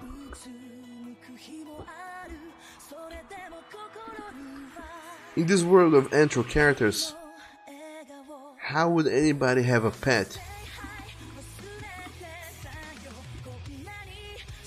We simply can't have a pet in this world of intro characters without raising a shitload of questions that are in no way relevant to the story. So instead of, you know, throwing pets and whatnot, I decided to go and have them talk about bugs and plants.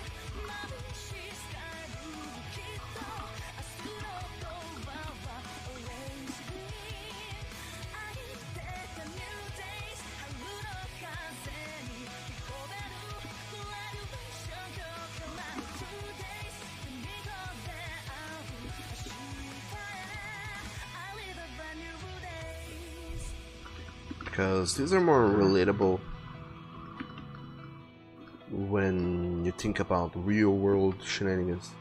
There are plants and there are bugs in the real world, so it's not that hard to see. And you can see plants and bugs in this world as well without questioning, hey, how sentient are they? Like our intro characters.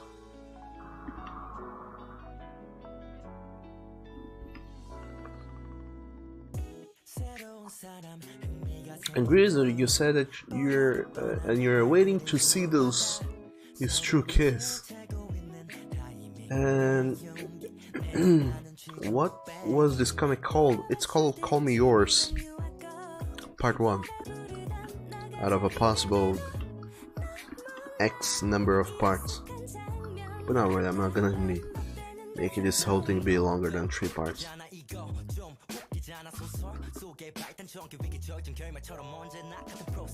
In fact, I think the second part is gonna be the last one.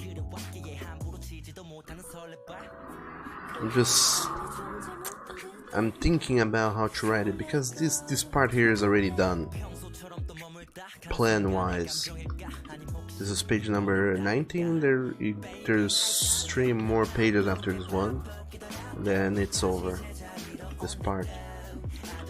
And then I go on one of those of my delicious hiatus of being a while without working on anything.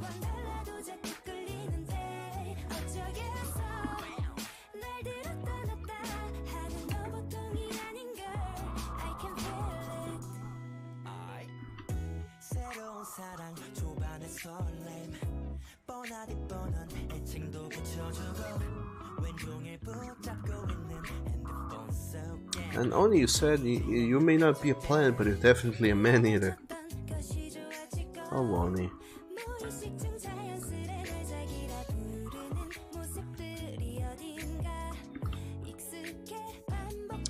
By the way, Oni, I did the other day, I don't remember when, I did go and see the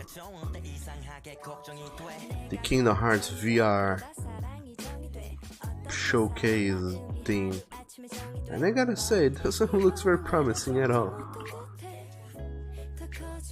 I guess the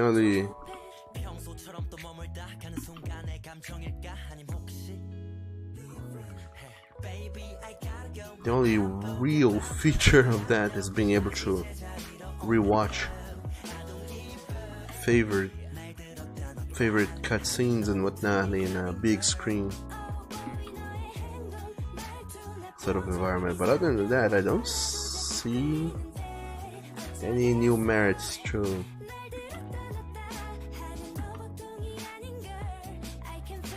it. I don't see how being 3 VR improves the game. And also, that trailer definitely was not made by someone who knows how to make trailers, because it showed nothing.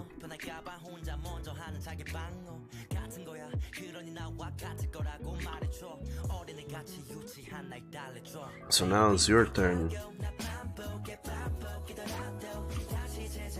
to go out and defend the thing. Do your worst to convince me of its worthiness.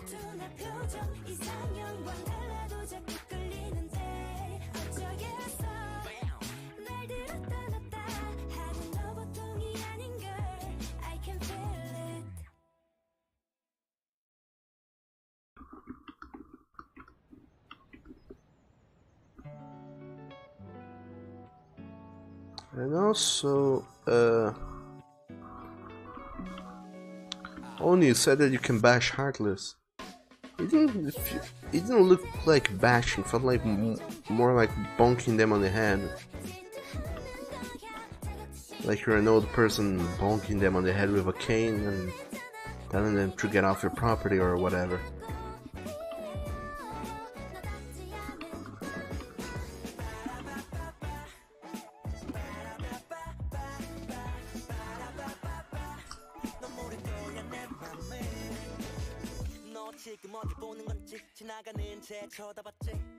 Just saying. And Ray Shap, you're back. Welcome back.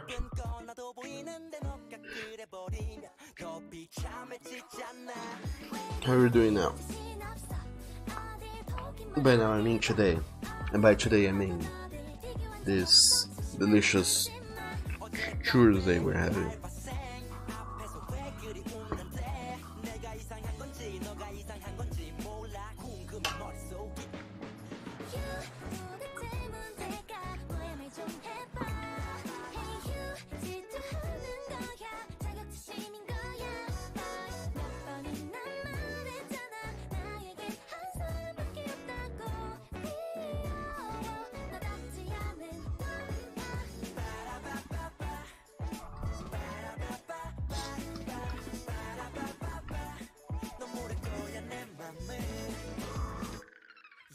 하나만 물어볼게 차 일단 그 오빠 얘긴 왜 자꾸 해 뚜벅이가 뭐 어때서 어디든 가줄게 너 친구들 남자친구 놈들 딱 들어보니 가식 덩어리 때 I told you 남잔 늑대 순하지 순한 너에게 위험해 숨어 있어 내 울타리야. So the long ass cognito name for this delicious plant here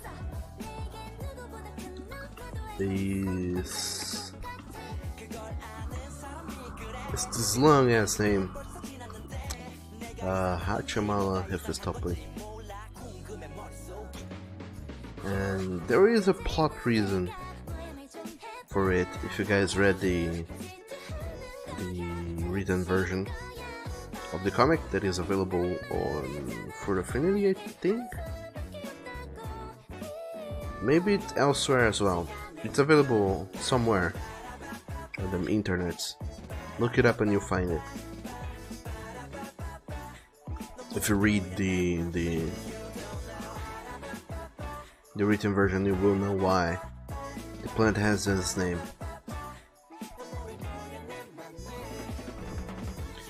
And I will explain that same reason here in the comic as well. But you see, this whole explanation of the plant being named this is kind of all over the place. Over the places in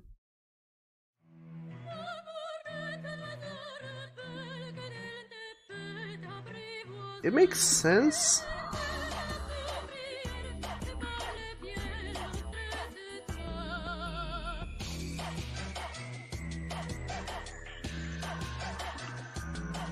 Makes sense, but it also is something that is extremely hard to explain using visual mediums.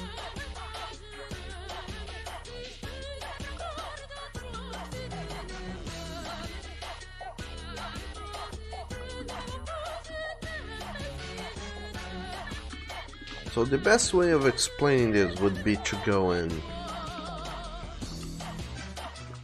throw in a wall of text that would talk about it and explain it on length. But we all know that walls of text is not something good. Nobody likes it.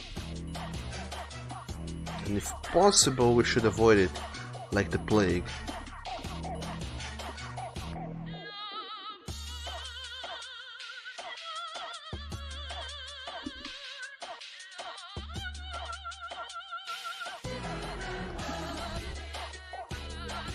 And then I was confronted with this problem. How do I go and explain an entire story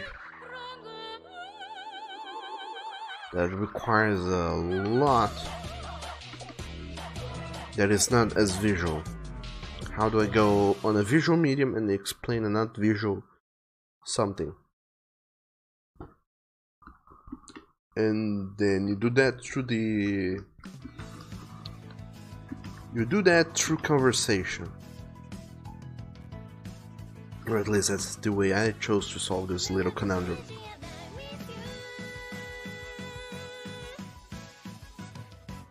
I have had these two characters talking about the thing.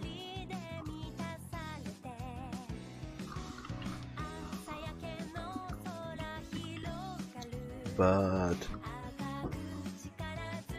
also cutting the story short.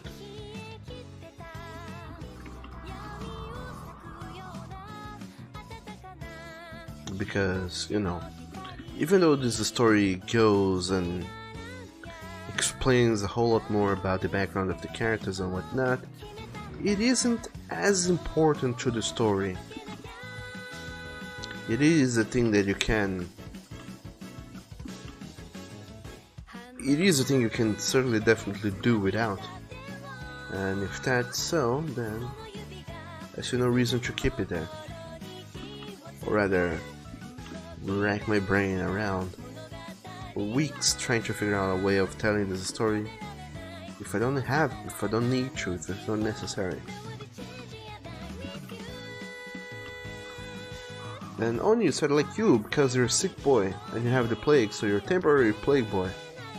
And my chap says if the plague is lewdness.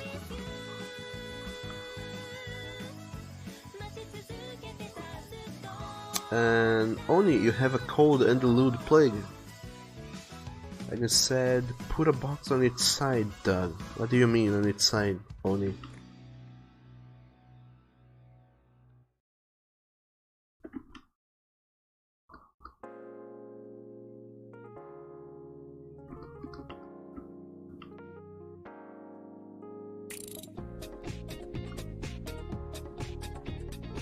You mean with the opening flap on the side?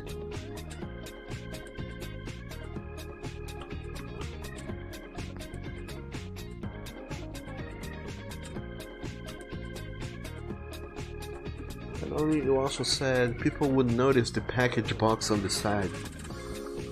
What? What are you talking about, Oni?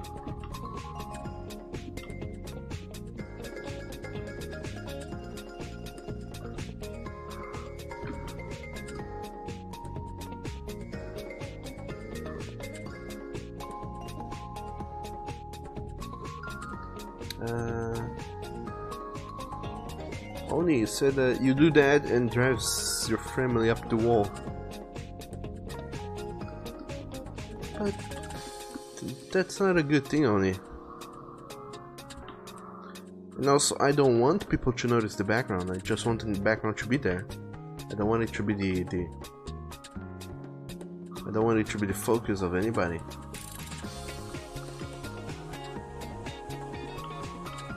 And only make the tape side face left or right, not on top. Oh, sure thing then. I'll have this box here be laying on its side.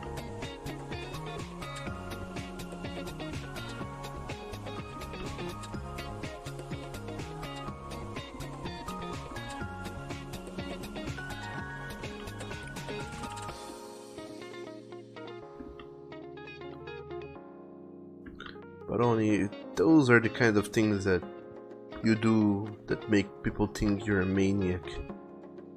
When you put boxes on their sides. I mean, why would anybody go and do that?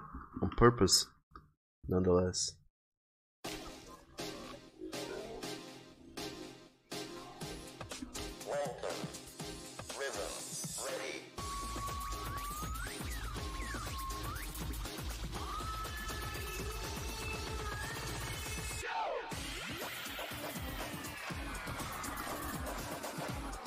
But there you go. I made a side-facing box for you.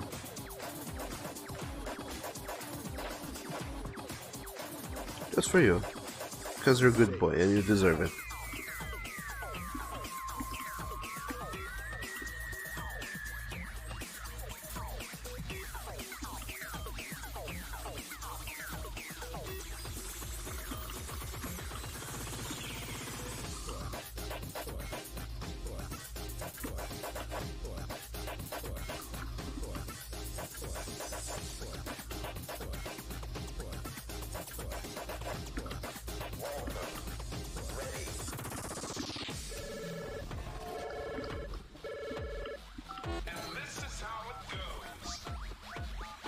And only you said that you are, because you're a serial killer, you put the cereal first, then the milk, and you bite the ice cream pop with your front teeth.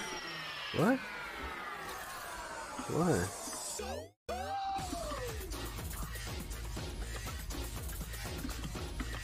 Why are you so evil with yourself? And things around you on top of that.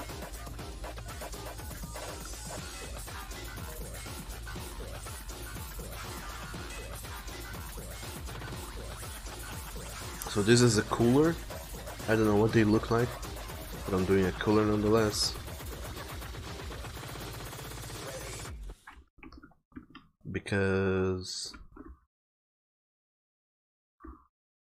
them boys have Wallace has just moved, and his family will not let him go without having some food packed for travel. Like, but you're gonna live in a new house and you don't have a microwave, you don't have an oven, you don't have cooking things, and you're gonna be there for God knows how long without cooking things, so here's some food. But they made some food for him that he has on his cooler.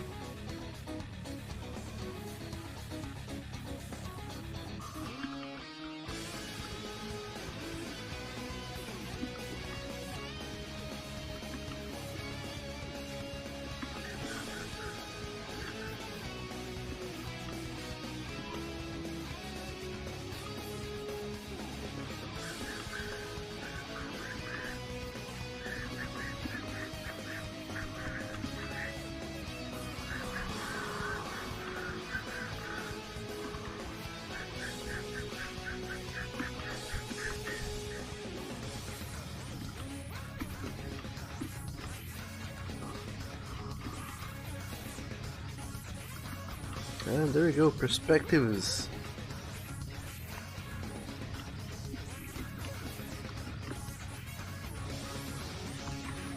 Oh man, I wonder if somebody has, some artist, if some illustrator has made a drawing class about perspectives and they threw it and they put and they named it something silly like putting your life into perspective or something, or worse if they wrote a book and titled it something like that.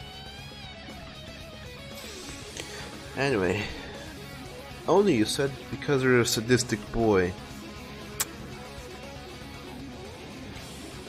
So you like watching other people suffer.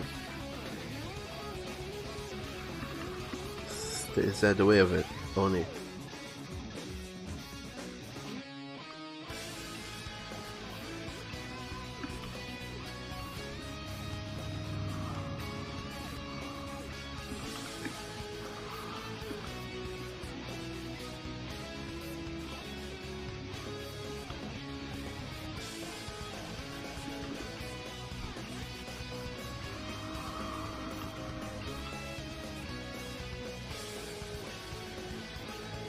I don't know. That sounds like that looks like an inconspicuous shoebox. Those weird holes on the side that nobody knows what they are there for. Or do somebody actually knows what these holes on the side of shoeboxes are for? Because if you do know what they are for, you're obliged to tell me and all the other good boys and good girls of what it is for.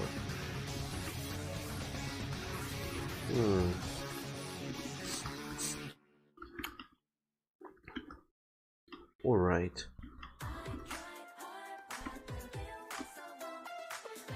And I mean, just throwing this out there, but this new Wallace's house looks pretty good. Not gonna lie, it does looks good.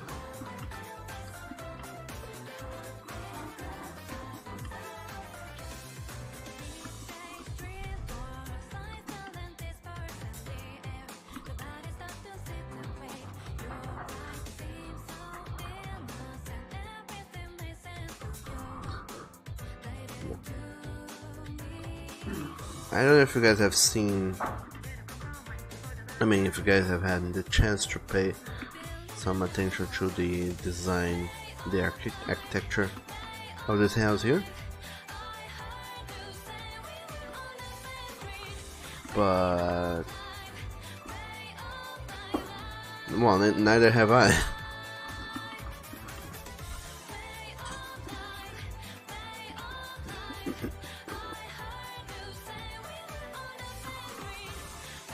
But it's not gigantically weird though.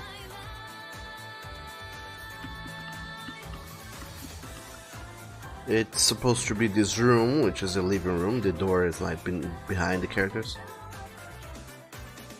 Then we have this little corridor here with two doors. One goes straight into the bathroom and the side door goes into the bedroom. And that does it. I hope. And also, hello there, laziest knight. What's up with you today, this evil Tuesday we're having? I say evil because I'm being a random boy who has nothing better to do. So anyway, how are you doing today?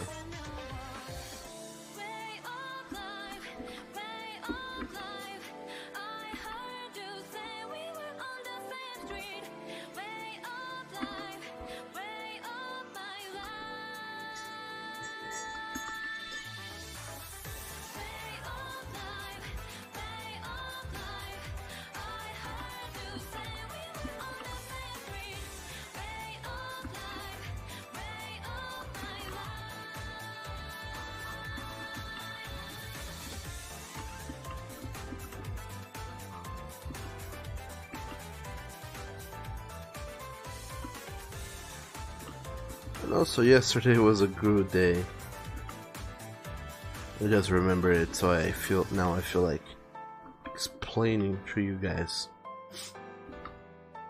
As you guys probably know, I'm a very big Game Grumps fan, and I have binge watched a lot of their stuff. And every day, whenever they upload a new something, I go and watch it because it's fun and I like it. However, yesterday they released this this episode for of them playing this frog golfing game, Frolf, I think, or Ribbit King.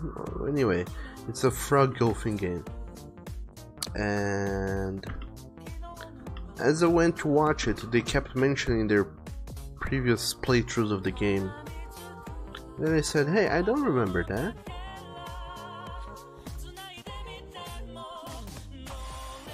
So I went to look, and sure enough, they have had 12 episodes of this series that I had not watched before, so that made me a very happy boy, because that meant I had 12 episodes worth of new Game Grumps content to go and watch, which I then proceeded to binge watch while working on the comic, and that was pretty dang fun.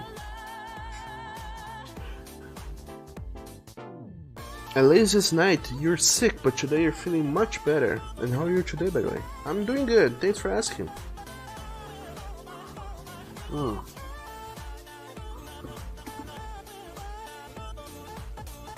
It's a very nice Tuesday so far. I said evil, but I didn't mean it. It's actually a good one, Tuesday. I'm working on the comic. And just chilling. It's a cold day today on top of it all. And cold days are, well, they're fun. I like it when there's some sun, because you know I'm a dog and dogs love the sun. But I also like when the time is overcast. Kinda overcast, and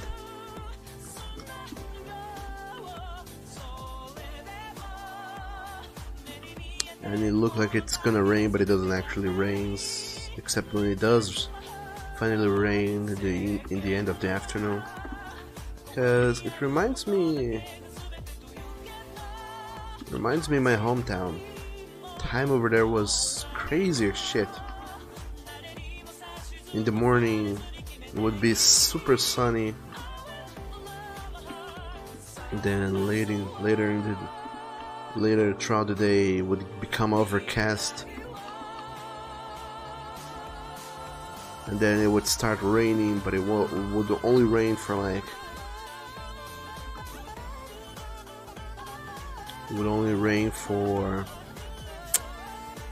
half an hour at most, if that. It would be very short, very soft rain, just enough to moisturize the world, and then the sun would go away and the sun would come out again, but only for like one single hour before the sun began to set. And then you could see the sun setting after the city was slightly damp from the rain and whatnot. That is my favorite weather. Is the sequence of events, because it reminds me of my hometown. I really like it. But that weather doesn't seem to happen anywhere else other than there. So when time is overcast, that's the closest I get to that. I like it.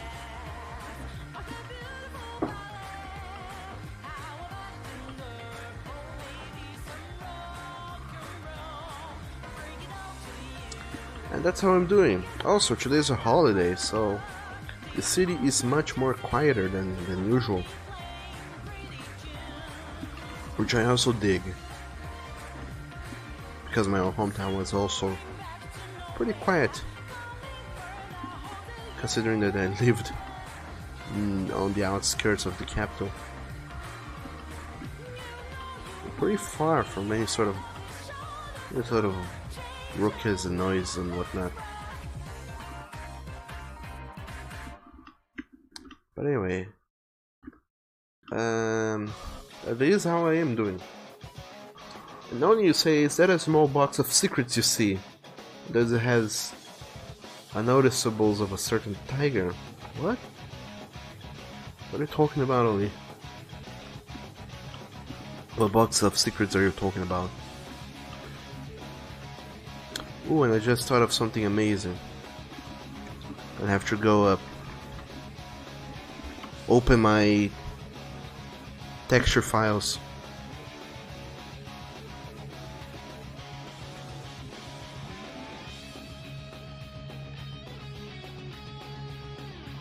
Let's see if I have in the past made such texture. No, I have not. Dog damn it.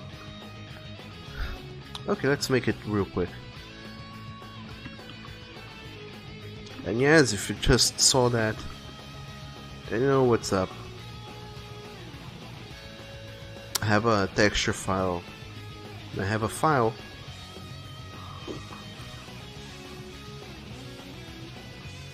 I have a file that I keep filling up with textures.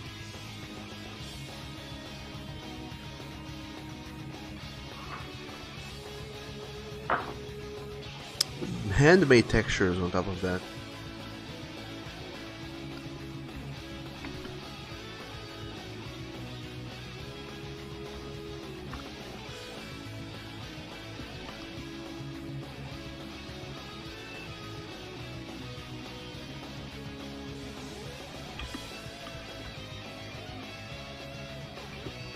And these textures are helpful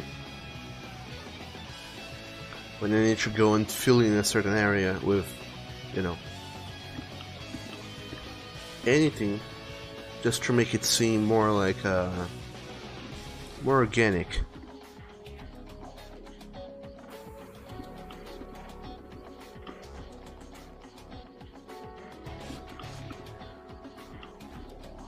Textures are very helpful with giving this sort of organic look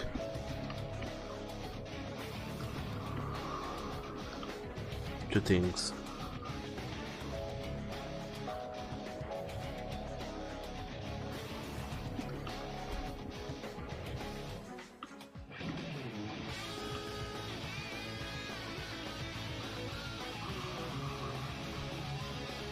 It's not gonna fit, but sure. That does it already.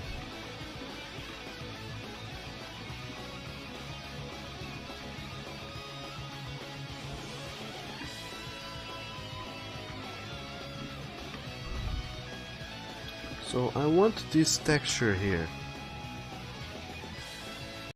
Okay. To have it on the bed. I can only find the right orientation for this.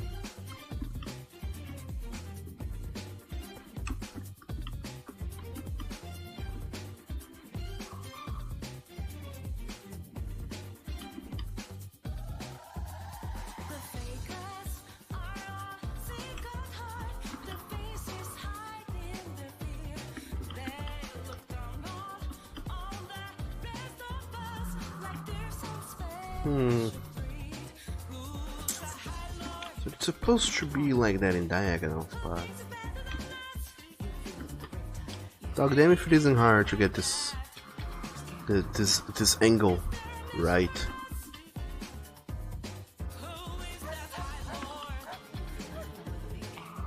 So let's get this going on.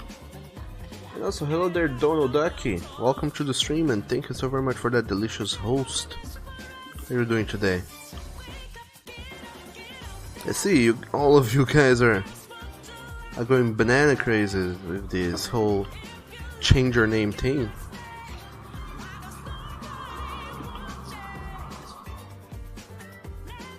Everybody's changing their names, except I don't have a better name than my own, so I won't be changing name in the near future. I don't think so, at least. But anyway, how are you doing today, Dono? What is up with you?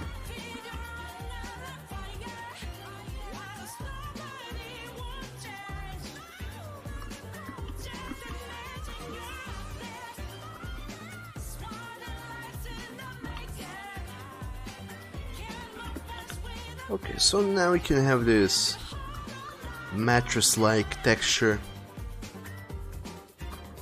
You know, where it's kinda crosshatch sort of texture that goes on with mattresses. Now we have that. It's not super elegant. You can still see the texture break there. But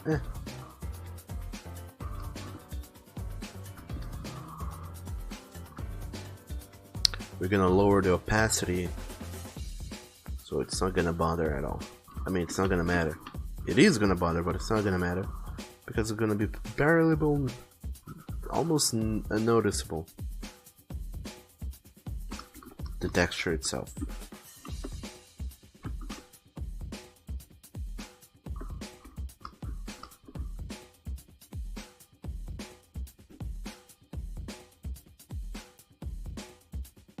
And also, Dono. You said, Quark, you remember me? Of course I do. And you changed to your persona now. Oh, that's lovely.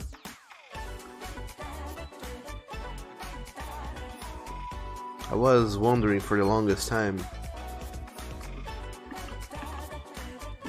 if you had a persona of your own, or if you were gonna be going Donald all the way. Hooray! I'm happy for you, buddy.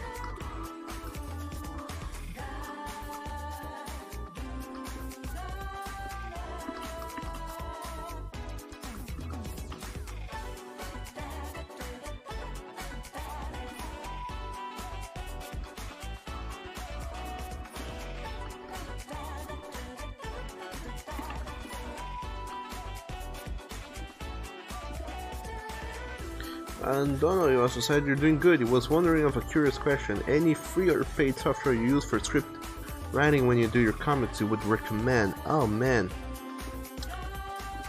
There's this lovely writing software that I really like. Scrivener. It's pretty good. I like it very much. For writing scripts and whatnot. It's better than, you know, certainly better for organizing stuff, but I'm not a writer. I mean, I am a writer, but I'm not a writer in the same sense as a novelist. I'm a writer as in I do plan out my comics before doing them, and on that merit I don't use a program itself to write down my scripts. But if I really have to write down a script for a comic, I go up on Google Drive, create a new document, and start writing over there. It isn't the most professional solution ever, but it goddamn works awesomely good.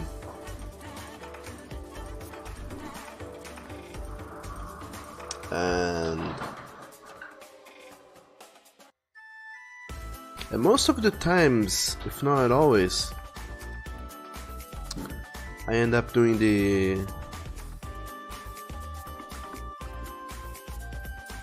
wait, what? Oh, there we go. Most of the times, if not always, I end up doing the writing down the scripts on paper.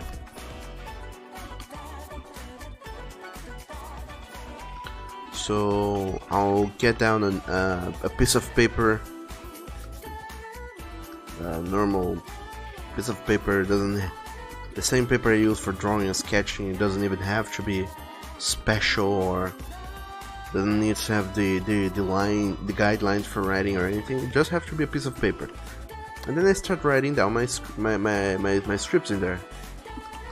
Of course, though, my script writing method is very unconventional and not professional at all.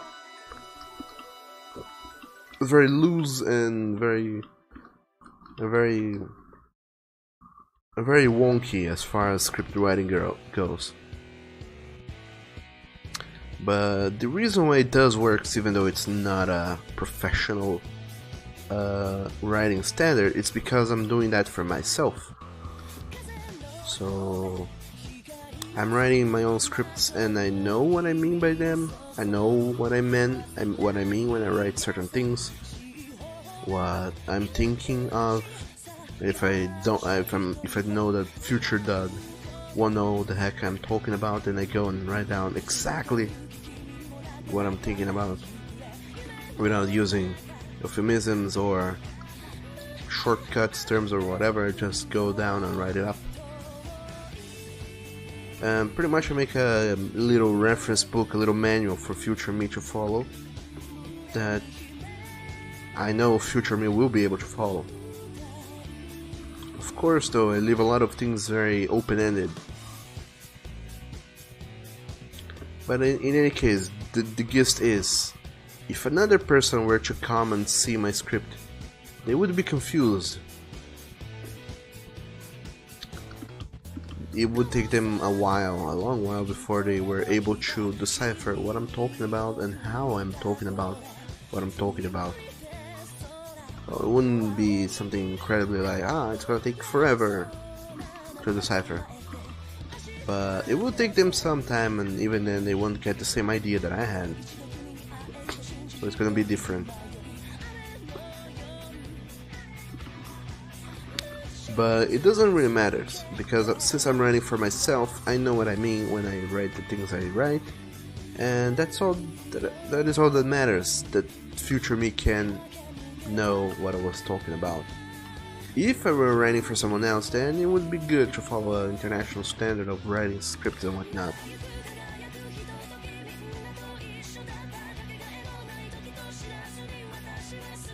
But since I'm not a writer, I'm not about to go spending money on a writing program, so Google drives the way. Especially because it saves up your files on the cloud, so you can access it on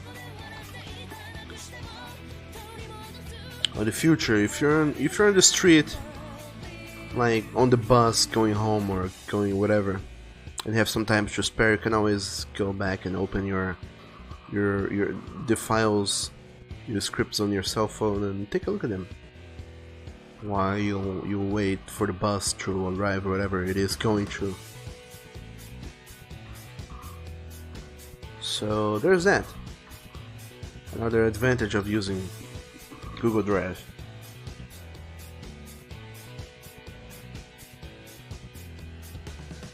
And Dono, you said, okay, you just make it clear and simple. Yeah, precisely. And Anya says, your Uber is here. Well, welcome Uber, I guess. And also, hello there, Watchdog. Welcome to the stream, and welcome. You feel free to lurk around for as long as you need or would like to. And Dono, you said, yeah, it's good to have multiple plans and commit to it.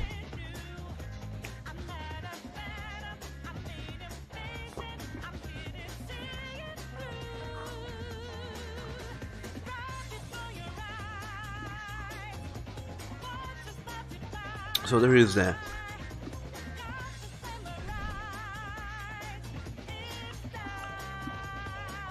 Okay, now that everything's done, let's get started with the coloring. Which means it's time to go back to the previous page. Hopefully the previous page has some good angles from Nathan and Wallace. The last thing I need is bad angle that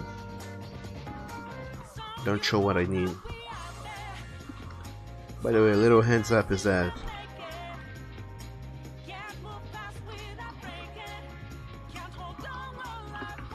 bad angles is when I have a page that only shows certain parts of the characters. Such as this one, for example, doesn't show their feet. And if I were to be drawing, for example, a character that has a lot of details on their feet that I need to get right, it would be really annoying. Because I would need to go back and forth between several pages to find the one page that has all the feet detail I'm looking for.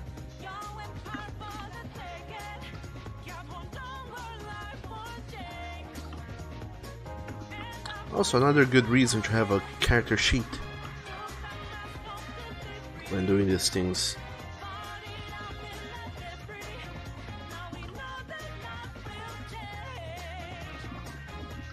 It's not necessarily annoying here nor there.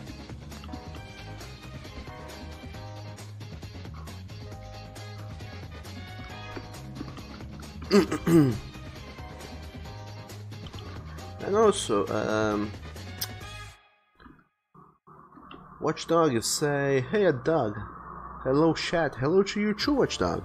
Welcome to the stream. How are you doing today? What is going on with you?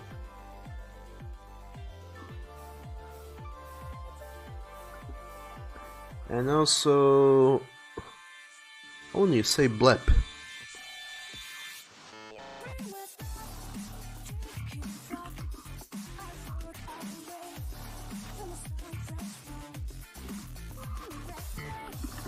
What is up with you, Chuoni? Are you blapping?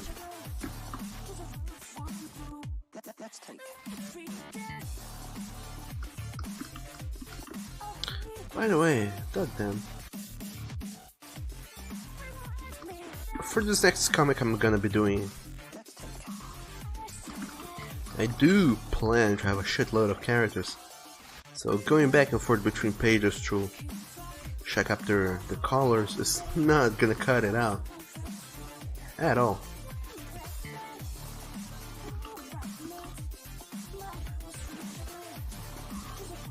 So I think I'm gonna be forced to go and make some actual character sheets, reference sheets for the characters.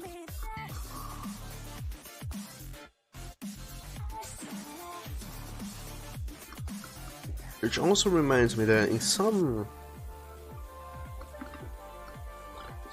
comic book colorists, they don't necessarily have the reference sheet for the character.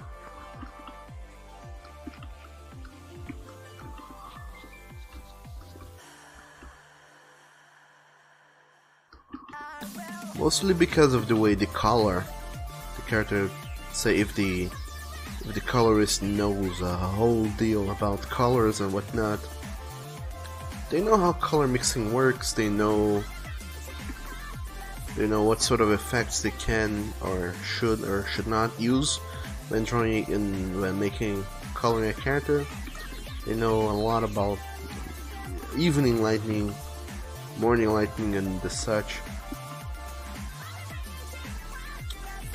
So they don't follow reference sheets because they know the color for the character. So they go by hand and pick up by eye a color from the color swatch. Because they know which color is gonna be the best one to show these or that certain part of the character.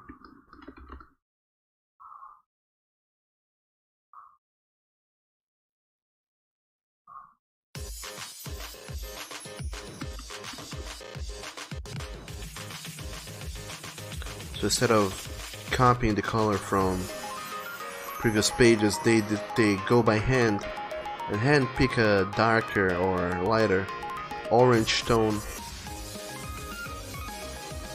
to make their jobs easier further down the road when they go into the shading, because they know exactly which shade of what color they need to use.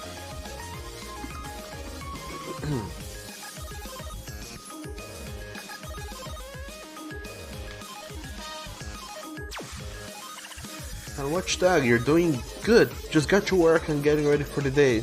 Oh, that sounds nice. And also, Dono, feel free to lurk as much as you'd like. Only you said goodbye bot, skipped some humming urban urban stereo tunes. And Watchdog, you ask, how are you doing today? I'm doing fine. Just working here on some comics, hanging out with my friends, doing some dog things as is expected of me. Life is good, and I'm happy.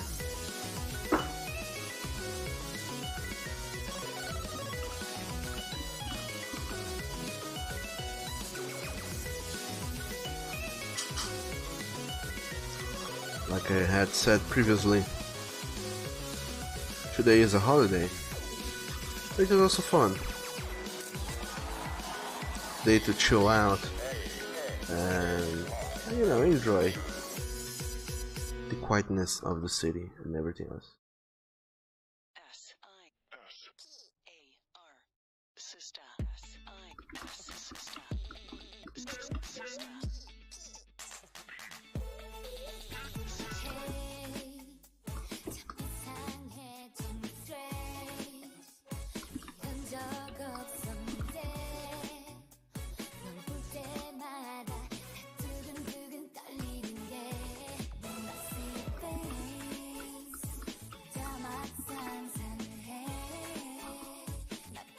And also, for the first time ever, since I made my trip back to my hometown, I'm ahead of time with the pages. I already have half the sketch of next week's page done, and this week's pages, you know, well underway, and it's true as day still. Last week I was running really late with some of them comic book pages. For the couple last weeks I was, you know, really late as in I didn't have anything planned and had to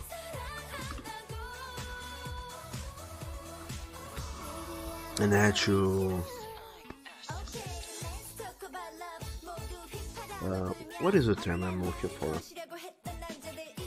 I had to plan and illustrate the entire page starting Wednesday for a page that was going to be posted on Friday, so was lagging behind. It's very bad. This week though, the story is a little different. I've already did some pre-planning, so I have some idea of what's gonna go on with the next few pages, so I won't have to struggle with planning them. This week's page, as you can see, it's already been colored, and once the color is there, the rest is pretty easy and fast to do. And afterwards, all that will be left is working on next week's page. But instead of starting on Wednesday, I can start whenever. Say Monday. That's what I meant by whenever. But anyway.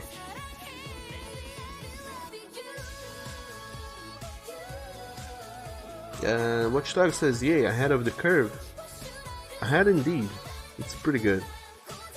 And also, Onyu said, by the way, you're really gay. What do you mean, Onyu?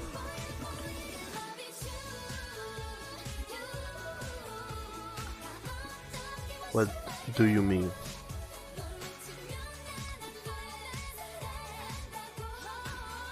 Also, just a fun little fact for you guys. who've been following the comic. For the majority of the older pages, I was just to save up on time and coloring. I was just doing Nathan's eyebrows as I filled this with black on the line art phase. But now I'm actually throwing some color into it. I'm throwing this dark orange-ish brown color of sorts.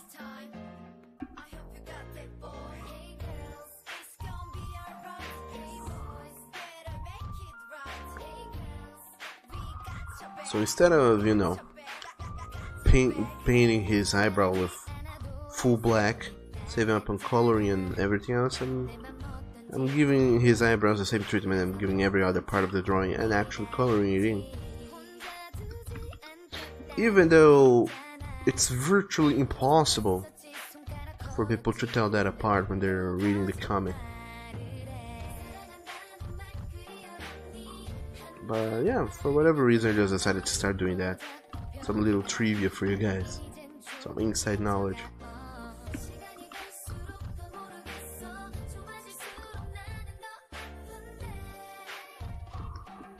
So feel special because now you're on the know.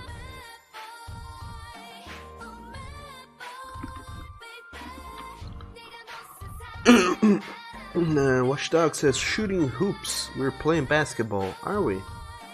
Anony says since you know the whole dance through Sister Loving You song. Ray Shep says we know you're also really kinky boy, homie. And Watchdog says you wouldn't have noticed the color change if you hadn't mentioned it. That's the magic of doing comics. There's a lot of things that go into it that people have no idea at all. And if I don't say, people will remain having no idea of it.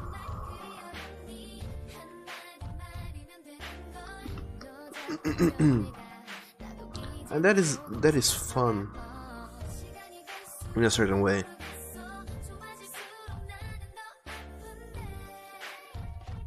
Because, you know, there's a lot of things that I do in the comic that if your life depended on it, you would not know about it. You would not know to say it. But it does makes the comic a little bit more complete. So you don't know why exactly, but somewhere in your subconscious, you know that something clicks, something is working out, something good is going on. Even though you're not super duper sure about on the whys, you know something is working. And that's the job of an illustrator in a certain way, is to make sure that the things that you cannot see work out well with the things that you can see. Oh damn.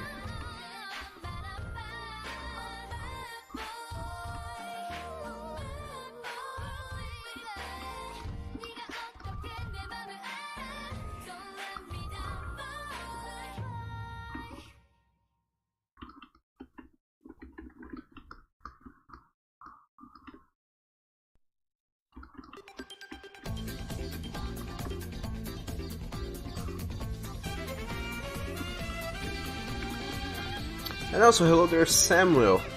Welcome to the stream. How are you doing today? You say greetings, Mr. Douglas, and everyone. Some bad stuff happens. Cool. Can you chill here? Sure thing, Sam. Feel free to join in and chill with us. What happened, by the way?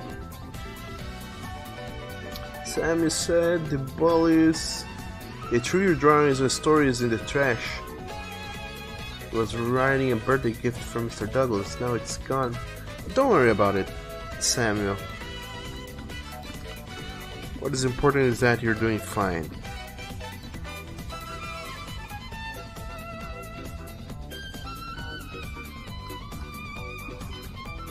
And I mean,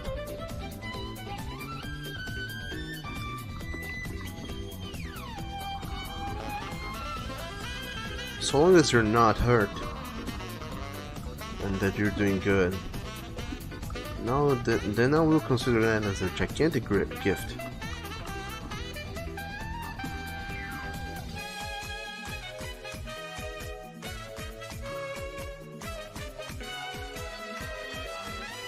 And only you said fucking asshats. And you also said that something is never gone until it's completely destroyed, Sam. So if you remember what you wrote, it's never really gone. And that's good, and you can make your choices better. Yeah, what Oni said. Of course, it's extra work. And extra work is most of the time not fun at all to be doing, but, you know, it is doable.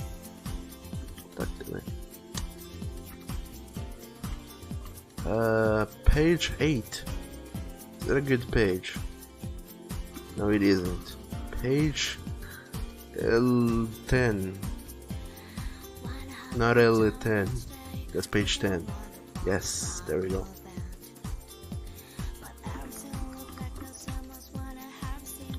I needed the color of the undershirt Nathan is wearing.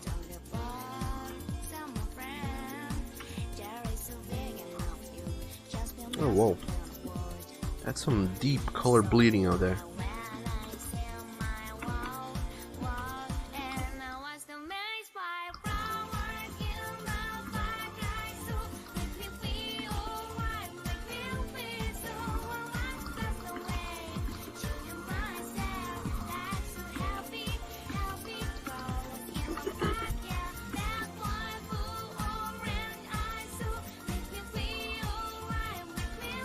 And also, holy damn, this shirt is too bright. Chill down with your shirt action, Nathan. There we go. Much better.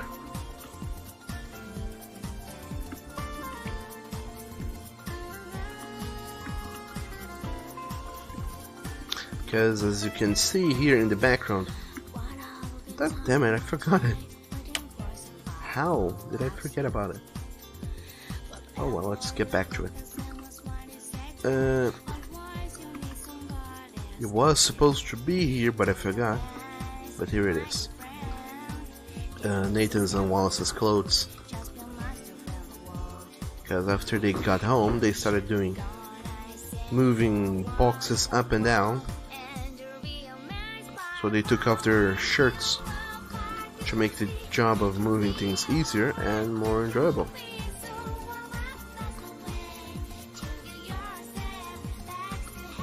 Rather easier on them.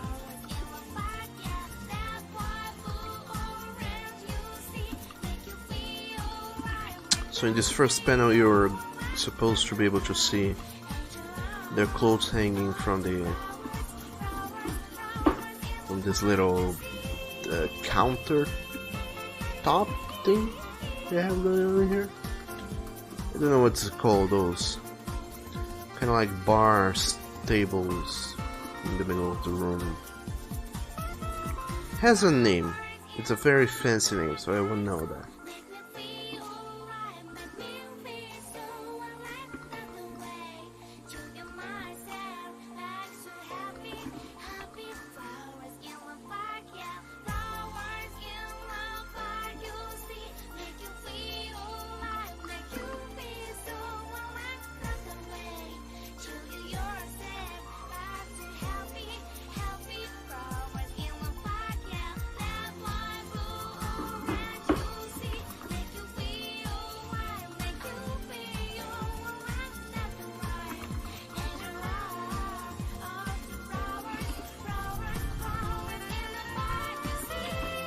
There it goes.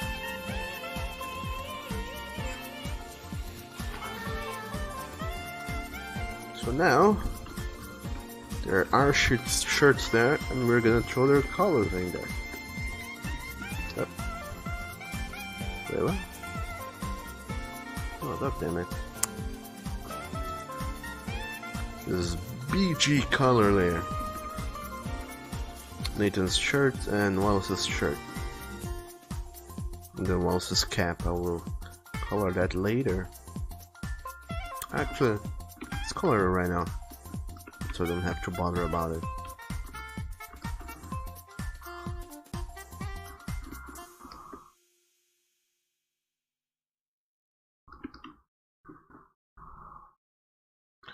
So, Samuel, you had said things after that last thing you said that I read. The thing you said is, wait, if it means giving you a great birthday gift, then you will do your best. You will put your hearts in the words you write. So how is everyone doing today? It seems that the stream is going well. Yes, it is. We're working on this week's page of the comic. Going pretty good so far. Except that Oni is still a sick boy. A watchdog says things tend to be more enjoyable when you remove each other's shirts. Oh, you're right about that. And Sam says that you work out without a shirt. And Tiger says, don't let them clue the flames of your passion, Sam. Instead, use as a fuel and strength to improve and be better than them. And Samuel said that only music choices are so nice. You know it, they are. And Tiger says they have been pretty good. And Oni says it's just your favorites on YouTube. Well, then you surely know what the heck you are favoriting. By the way, sorry, every now and then I do forget how to speak English. This alien language that I know nothing about. And Sam said that it's still a great selection.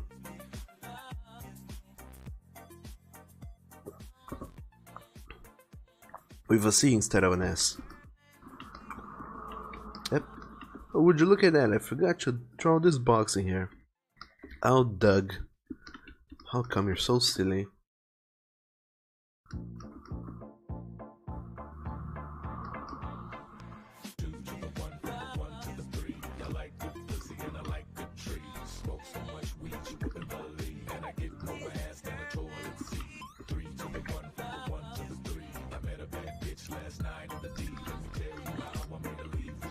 So this song,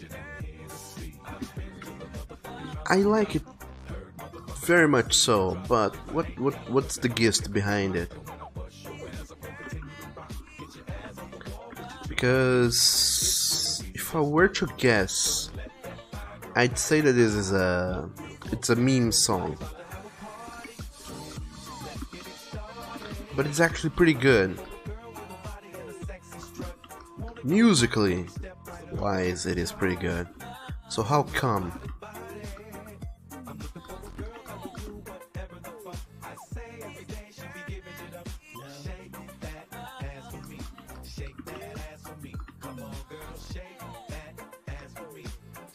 How come this is a good sounding meme song? Are you saying that the memers actually know how to make songs?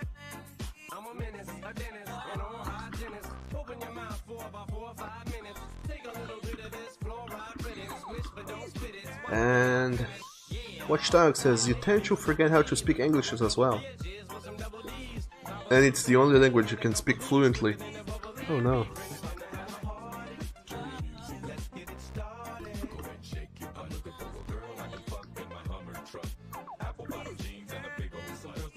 We shouldn't be forgetting how to speak English. It's the only language I can speak here that people will understand. Possibly, probably, if I were to speak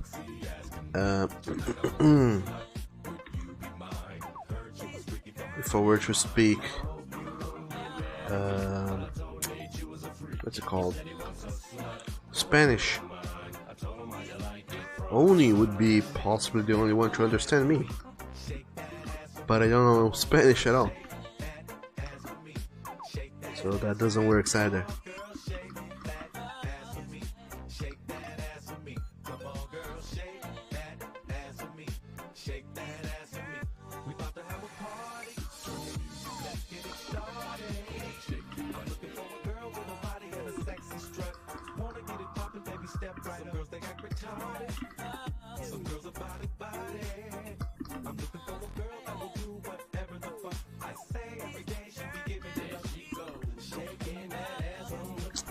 And there we go.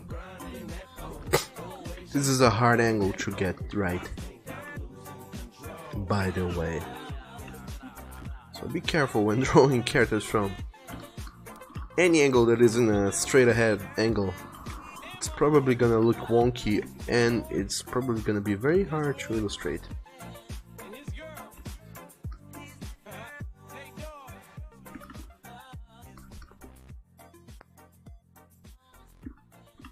And anyway, Sam, you said that you're young Sam. Words. You can make mistakes, but you'll make up for it by being a good boy. Watchdog is English, your native language, and Watchdog says yes, and Sam says I see, and Watchdog says I know a little Spanish. Not nearly enough to carry conversation, unfortunately. Nobody knows enough Spanish, it's impossible to know enough Spanish.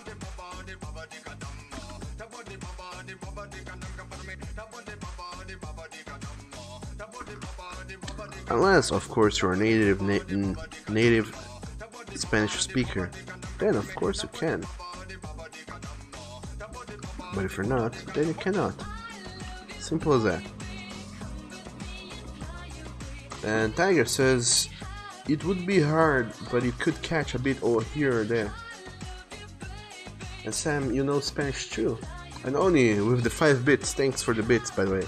Saying words. Trying to confuse me. Oh, only. Why you're always trying to confuse me? It's not what the good boys do.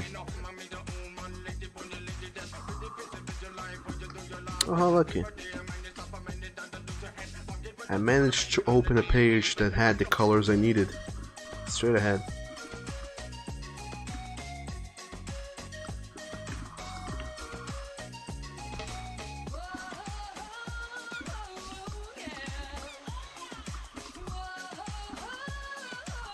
Here's to not having to fetch through several pages for the colors I'm looking for.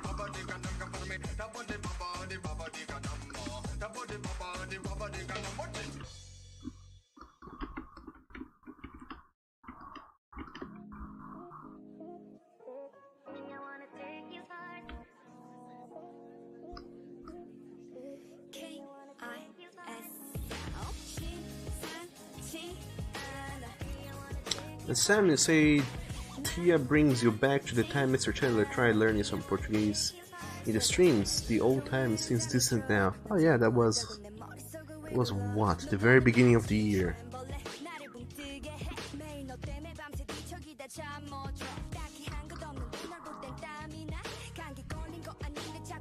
Something like March. If that even. So yeah, if you stop and think about it, these streams have been going on for quite a while. Almost a year worth of streaming. We made several many friends along the way. Lots of things have been learned. Hope all of you have been enjoying these streams so far.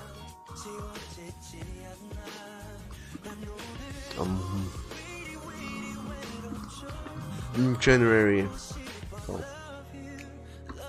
in this really ambiguous period between January and December that some people suggest we call New Year's, it's gonna be the channel's quote-unquote anniversary.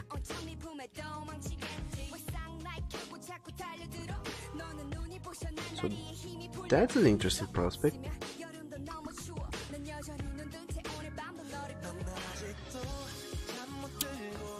Nonetheless, Rank Chef says only loud words.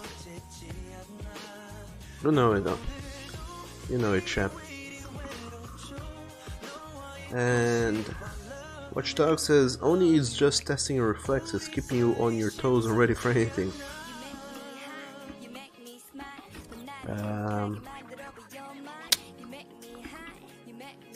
That's kind of evil, but I guess dogs will be dogs and do dog things, I suppose.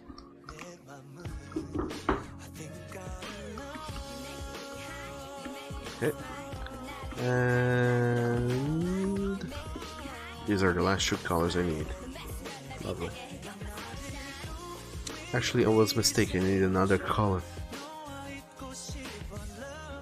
God damn it. A color for the tongue and a color for the...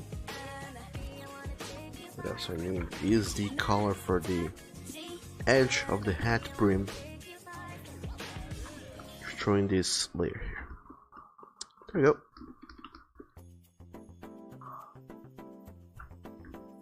And I think that's it. Now just for some colors on the boxes. We will be done.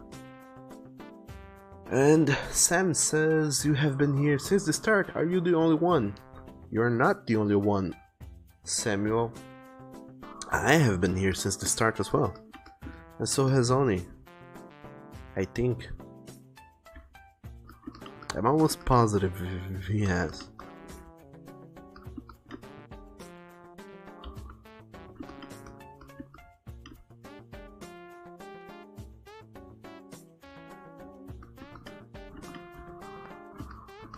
Now a little clay pot of sorts.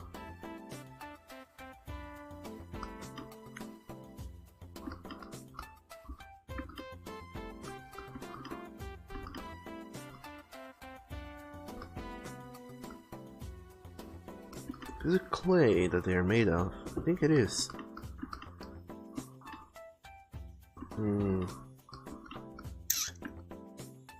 Which kind of makes sense in a way, because I think we have another word for the... Because we have a term for those kinds of pots, but it's not necessarily the correct term. I mean...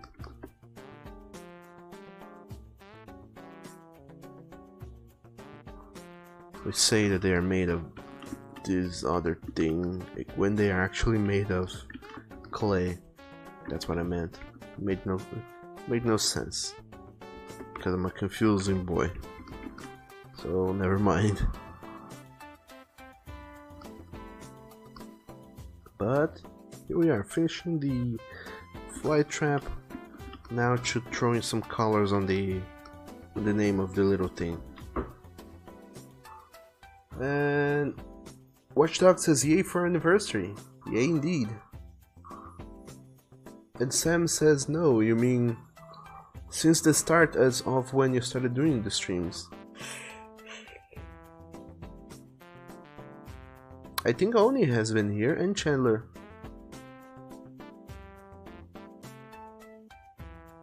I don't even know where the hell did they came from.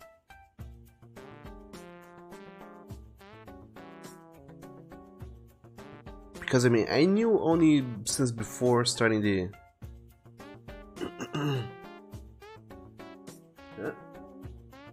I knew Oni since before the streams, but... It's not like we kept in touch enough. And Chandler, I have no idea where Chandler came from. Which is weird in a way. And Rain Chef says terracotta, and Watchdog says ceramic. Not really, it's that we have this term. We say that those things are made of mud, pretty much. But you can't make things out of mud. So...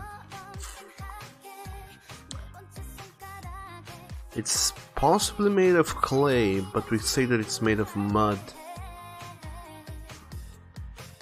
because they hang out together, I guess. I don't know. But anyway, I want to say it wasn't. When I first started is when you joined in on page 5 on Call Me Daddy.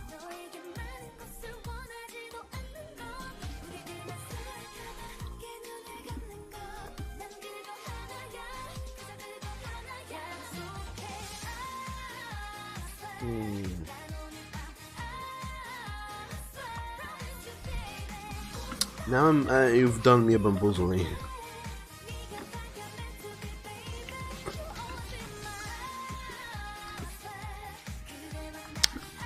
So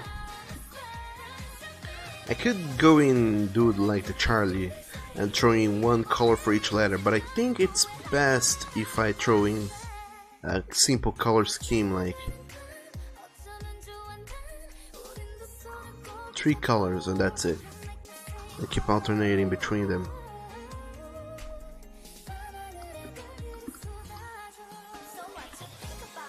How about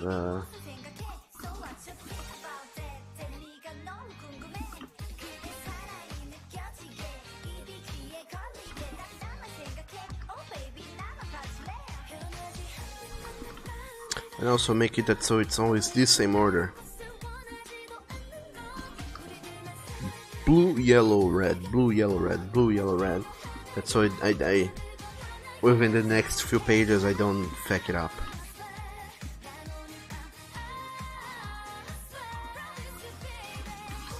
And also let's make them brighter.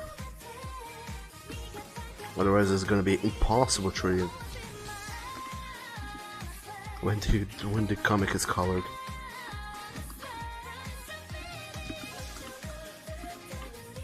So now I have to write it down because it's a big name and I need to make sure which color goes where.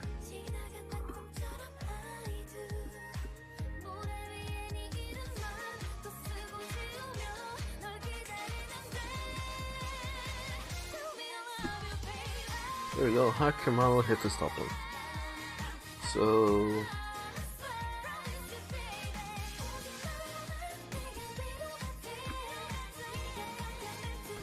let's also throw in a dash. Dashes here and there.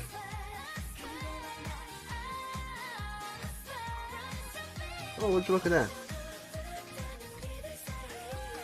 I mean, you guys couldn't even see what I'm talking about, but it ends in an interesting place, is what I mean to say.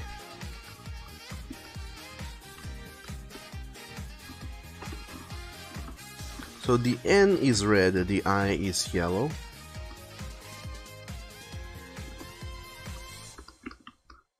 And then we repeat. Wait, what? No, wait. What? The I is blue and the N is yellow. That's what I meant.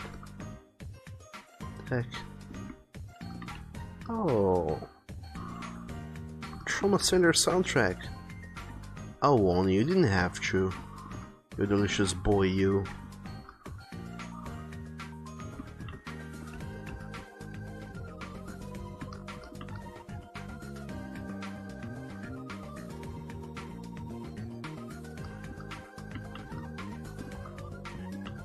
Oh, I forgot to color Nathan's tongue in this panel here. And I think that this is it for colors. And on this panel here.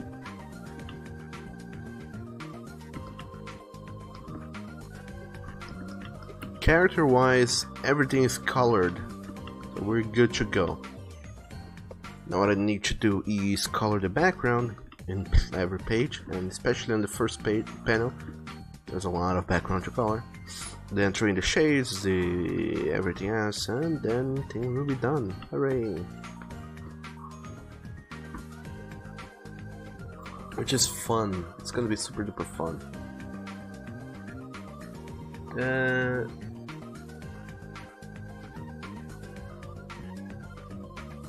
And Sam is so fascinating and interesting. And Oni said, and after that you devoted daily to be on the stream. Oh, that's super duper nice of you, Oni. I have no idea what on earth have I done to deserve you being such a loyal doggo to the stream, but I'm super duper thankful.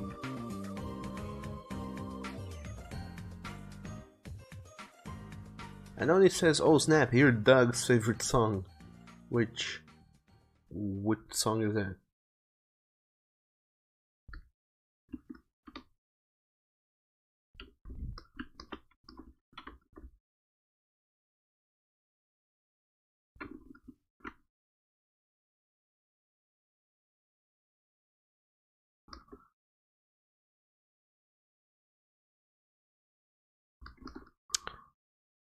Speaking of songs, I should have requested some varied songs. Do you guys remember when I started streaming? I would I would go on and throw, what's it called?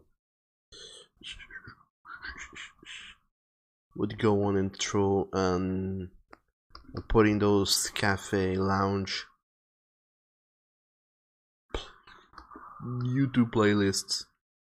I would simply go and play on repeat for hours and hours and hours the same lounge-ish cafe songs. They were nice. And best of all, they were not copyrighted. Until they started being copyrighted. Dog damn them. I mean, they were not copyrighted on Twitch. Twitch doesn't know better. But they are on YouTube. So, in the end, after I uploaded my stream back to YouTube, it would be muted there, because that's what happens when your stream has, well, when your video has copyrighted songs, that portion of the video gets muted.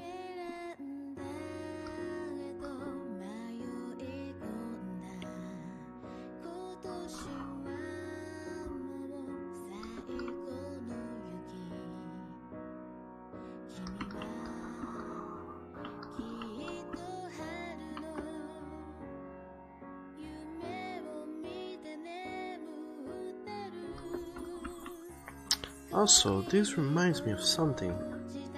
Ever since the beginning of this comic, I've been more or less regretting making Nathan a tiger, because dog damn tigers have a shitload of stripes. They're not super duper fun to make. Page after page, panel after panel, for years on end.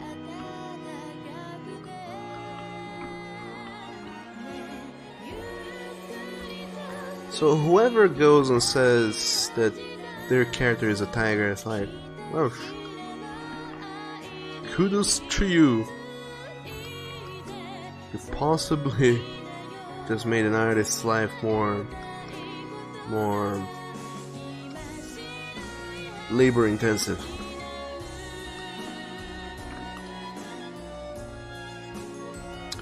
And then I posted something of the sort on Twitter, and somebody came to me and said, huh, there's this or that artist whose persona is a tiger, and they are super duper into the idea of tigers. So they what?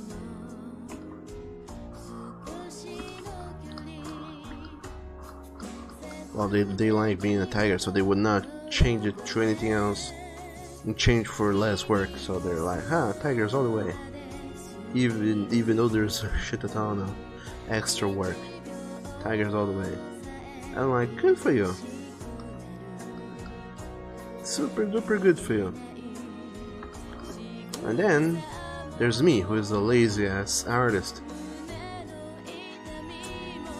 So I do stripe like this, just a smudge of ink in unidirectional. But if you have ever taken the time to study animals, namely tigers, you would have seen that their stripes do not follow any pattern of sorts. They're all over the place. I mean, they do follow a pattern of sorts, but it's so random. So goddamn random. Yeah. It's kinda bananas. Oh no.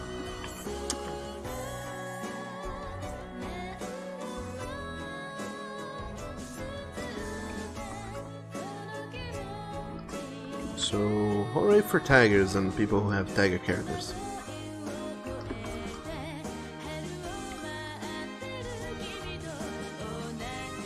And Sammy say, be right back. And Oni said, Taro Hakazei, Jounetsu Tairiku. I don't know what you mean. And Rain Shep says, better than leopard or cheetah. There have the spots instead of having them stripes. Is that right?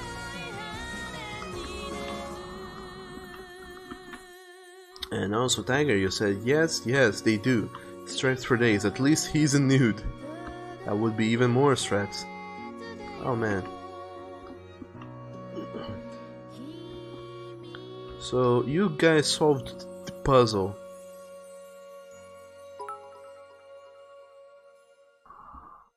If tigers lost their stripes per day, they wouldn't be named tigers, they'd be named strippers. Oh, only.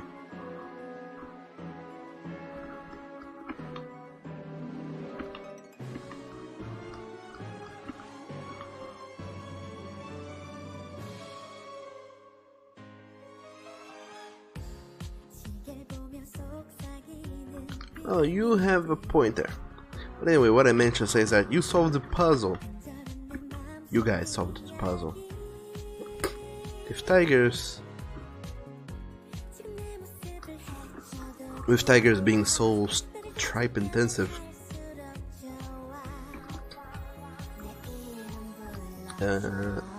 I would avoid, if possible, drawing Nathan as much as possible. For the sake of, you know, not having to deal with drawing a tiger every single day. And if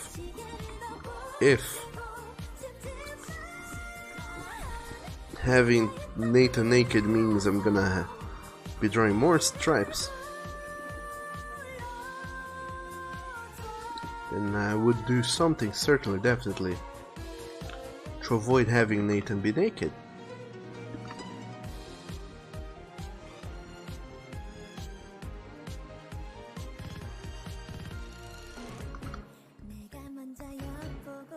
Which means, well, you guys are grown-ups, you know what that means.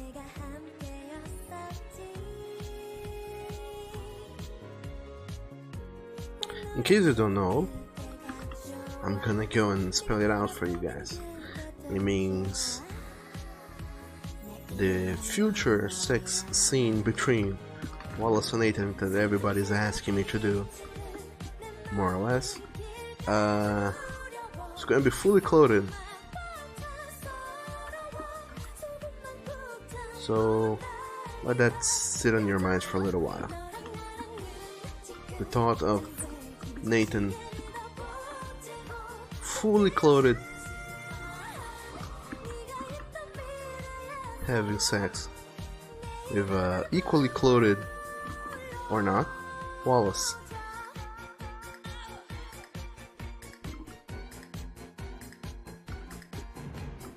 Have you had enough time to think about that? Because if you have had enough time to think about that, then you would surely know I'm joking. That is even worse, in a way. Actually, it isn't, but anyway.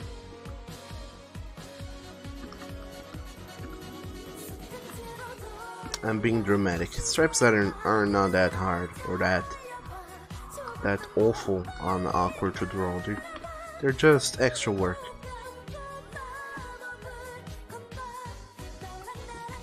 But I actually like the fact that these stripes, from a design standpoint, it feels extremely weird whenever I draw Nathan. When it's just a sketch, because it always feels like there's something missing. There's a lot of open space in his face. That feels like there's something missing, and when I draw the stripes, everything comes into place, and you say, "Ha, that's the Nathan we all love and enjoy." There he is, finally.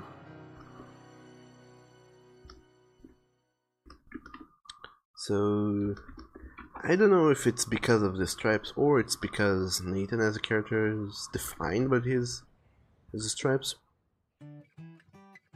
or if it's actually a design thing. But Nathan feels weird when I draw him without his stripes.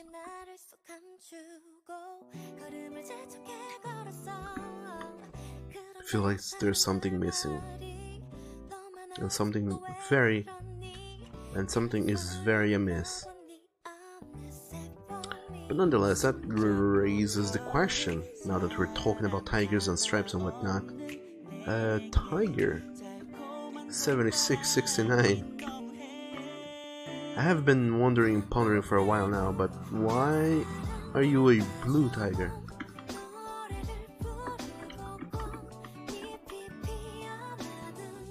I know that's nor here nor there, just been wondering about that.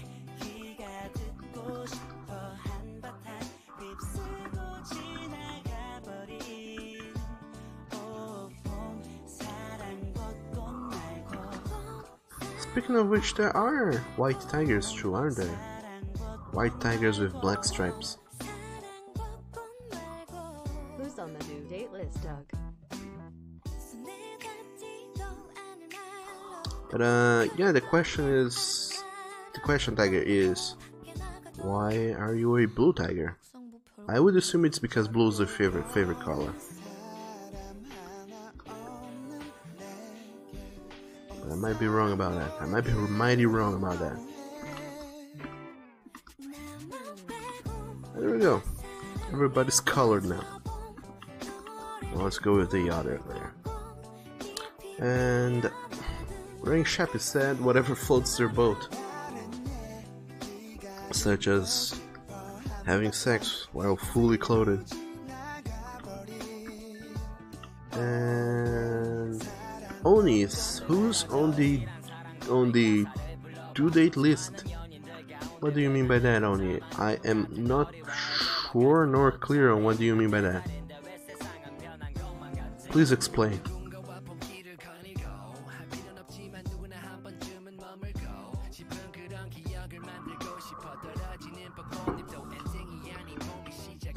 And Tiger said that yep, that is quite true. And hooray, I solved the mystery. We solved the mystery. Whoa. Huh. We solved the mystery, rather. We're better than those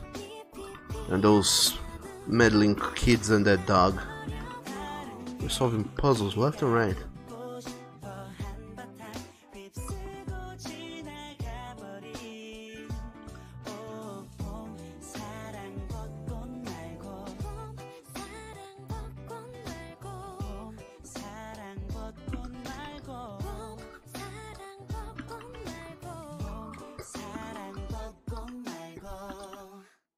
And I think this is it. Color wise, we are done here.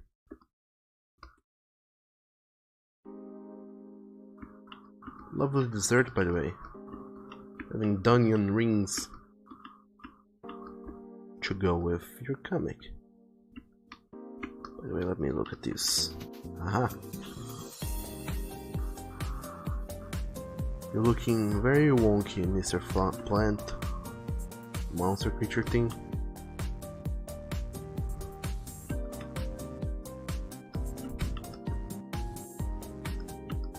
There it goes now. Lovely. Everything was looking good. Super duper good. Now all that's left is coloring the backgrounds and shading the characters, which I don't have time to do anymore on the stream, I am afraid.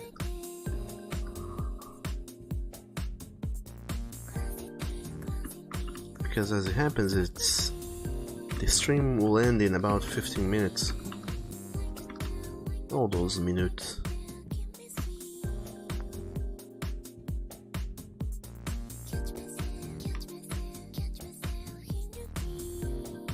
Yep. That's not the color I meant. This is more like the color I meant.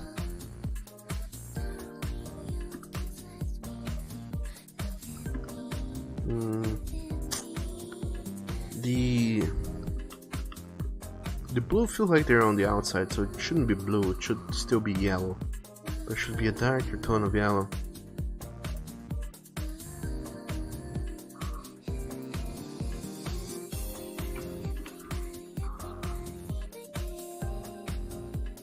Okay, I think this is a good tone. or indoors lighting.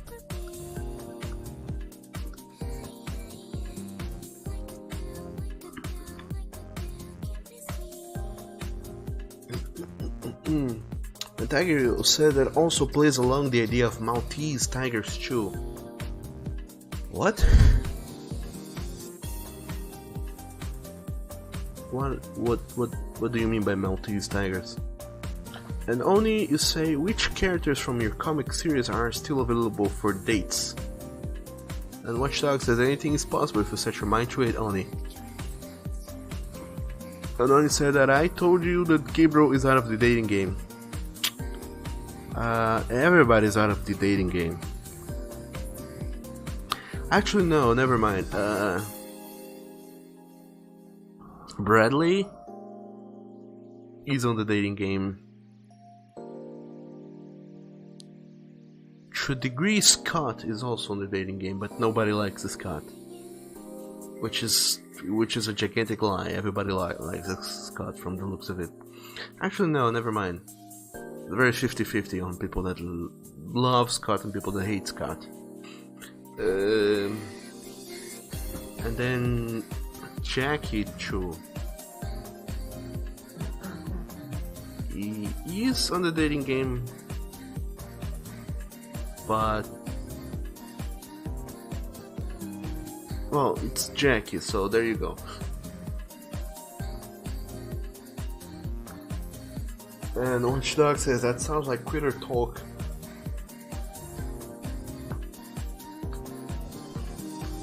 Wow, don't you know how to rile up poor Oni?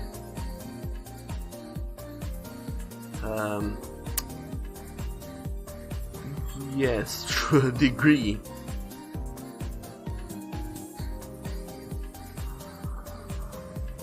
To a degree, you are right. Those characters, they are... well, both of you are right. Canonically, some of these characters are dating, you know. Other characters, but... on a shipping kind of sense, a husband and waifu kind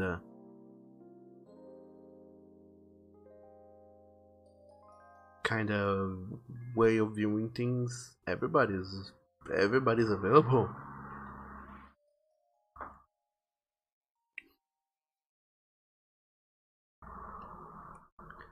And Watchdog says date all the characters. Yes, every single one of them, even the ones that I have not yet come up with.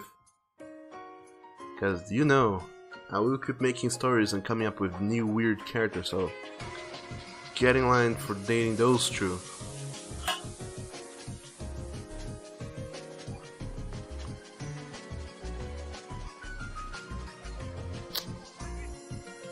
And only you say, you know, you took Theodore off the game. Well, in a way, Theodore is even... you know, canonically, he's married and whatnot. Well, canonically, he's married and straight, but... you know, there's no rules to this game. And Tiger says Maltese cat coats exist. Russian blues are one, where you get that blue-gray coat color. Oh. I don't think I have ever seen that, but it does sound interesting, so I'll look that up. If I have the presence of mind to remember that throughout my daily life. When I'm back on the waking world, I will see if I remember that. And if I do, I will look that up. But just a heads up, there is a gigantic chance that I will completely forget about that. So who knows. In any case, let's just recap here real quick. I've done this, which is this week's page of the Call Me Yours Part 1 comic.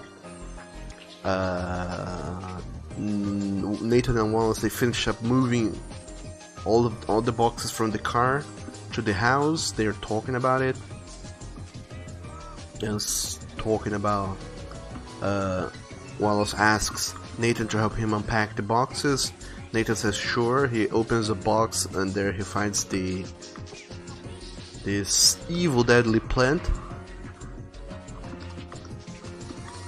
and then he reads up its name. Then next page, Nathan is super duper surprised about it, so he goes out and shouts out the name of the plant, and then Wallace pretends to have been hit by the plant slash Nathan's special attack. Then they laugh it off. Then Wallace does a little sultry look of, haha, you like that, huh? And then Nathan goes on about, ha, but I ha, and ha. And yes, I don't know English. Then I have page 21, which is still just a very rough sketch, where Nathan asks why Wallace named the plant like that. Wallace tells his thing. Nathan feels bashful. Then they get super serious about their talk. And they're like, maybe we have to make up for this lost time in these years since we have last seen each other. Wallace agrees on this other sketchy page. Wallace agrees. Then they hug and promise to spend more time together. And then the chapter ends with a to be continued little lettering pen box there. So that's what we have in store for the next few pages. I hope you guys are super duper excited for that, because I certainly am.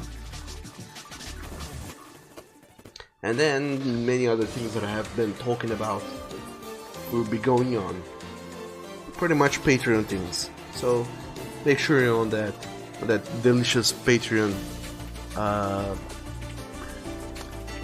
What's the word for it? Well, make sure you're on the Patreon game. It's a big thing and it's all over the place.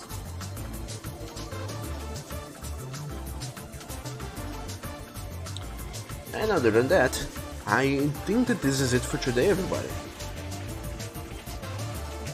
We've done a lot of illustration today, lots of comicking, but it's almost 1 in the afternoon. It's time for me to go and start doing my other canine things that are too lewd to be shown on the stream, so nobody gets to watch it.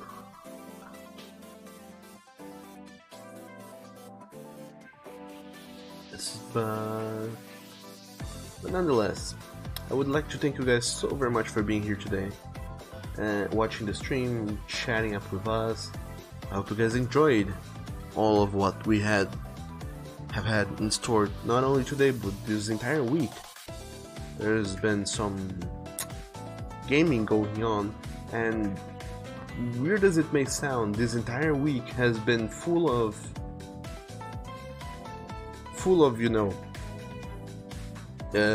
different things.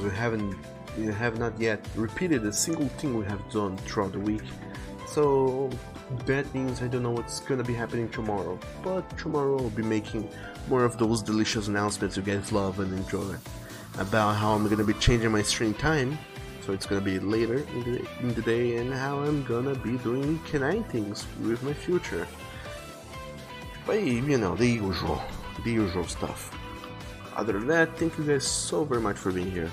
Hope you guys enjoyed the stream, and as per usual, let's go raid some of those delicious friends of ours.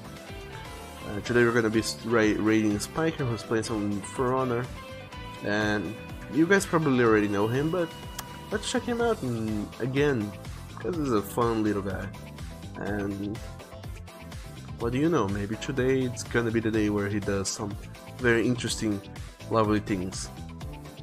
And Dono, you say, okie dokie, have a great time. Thank you, Dono.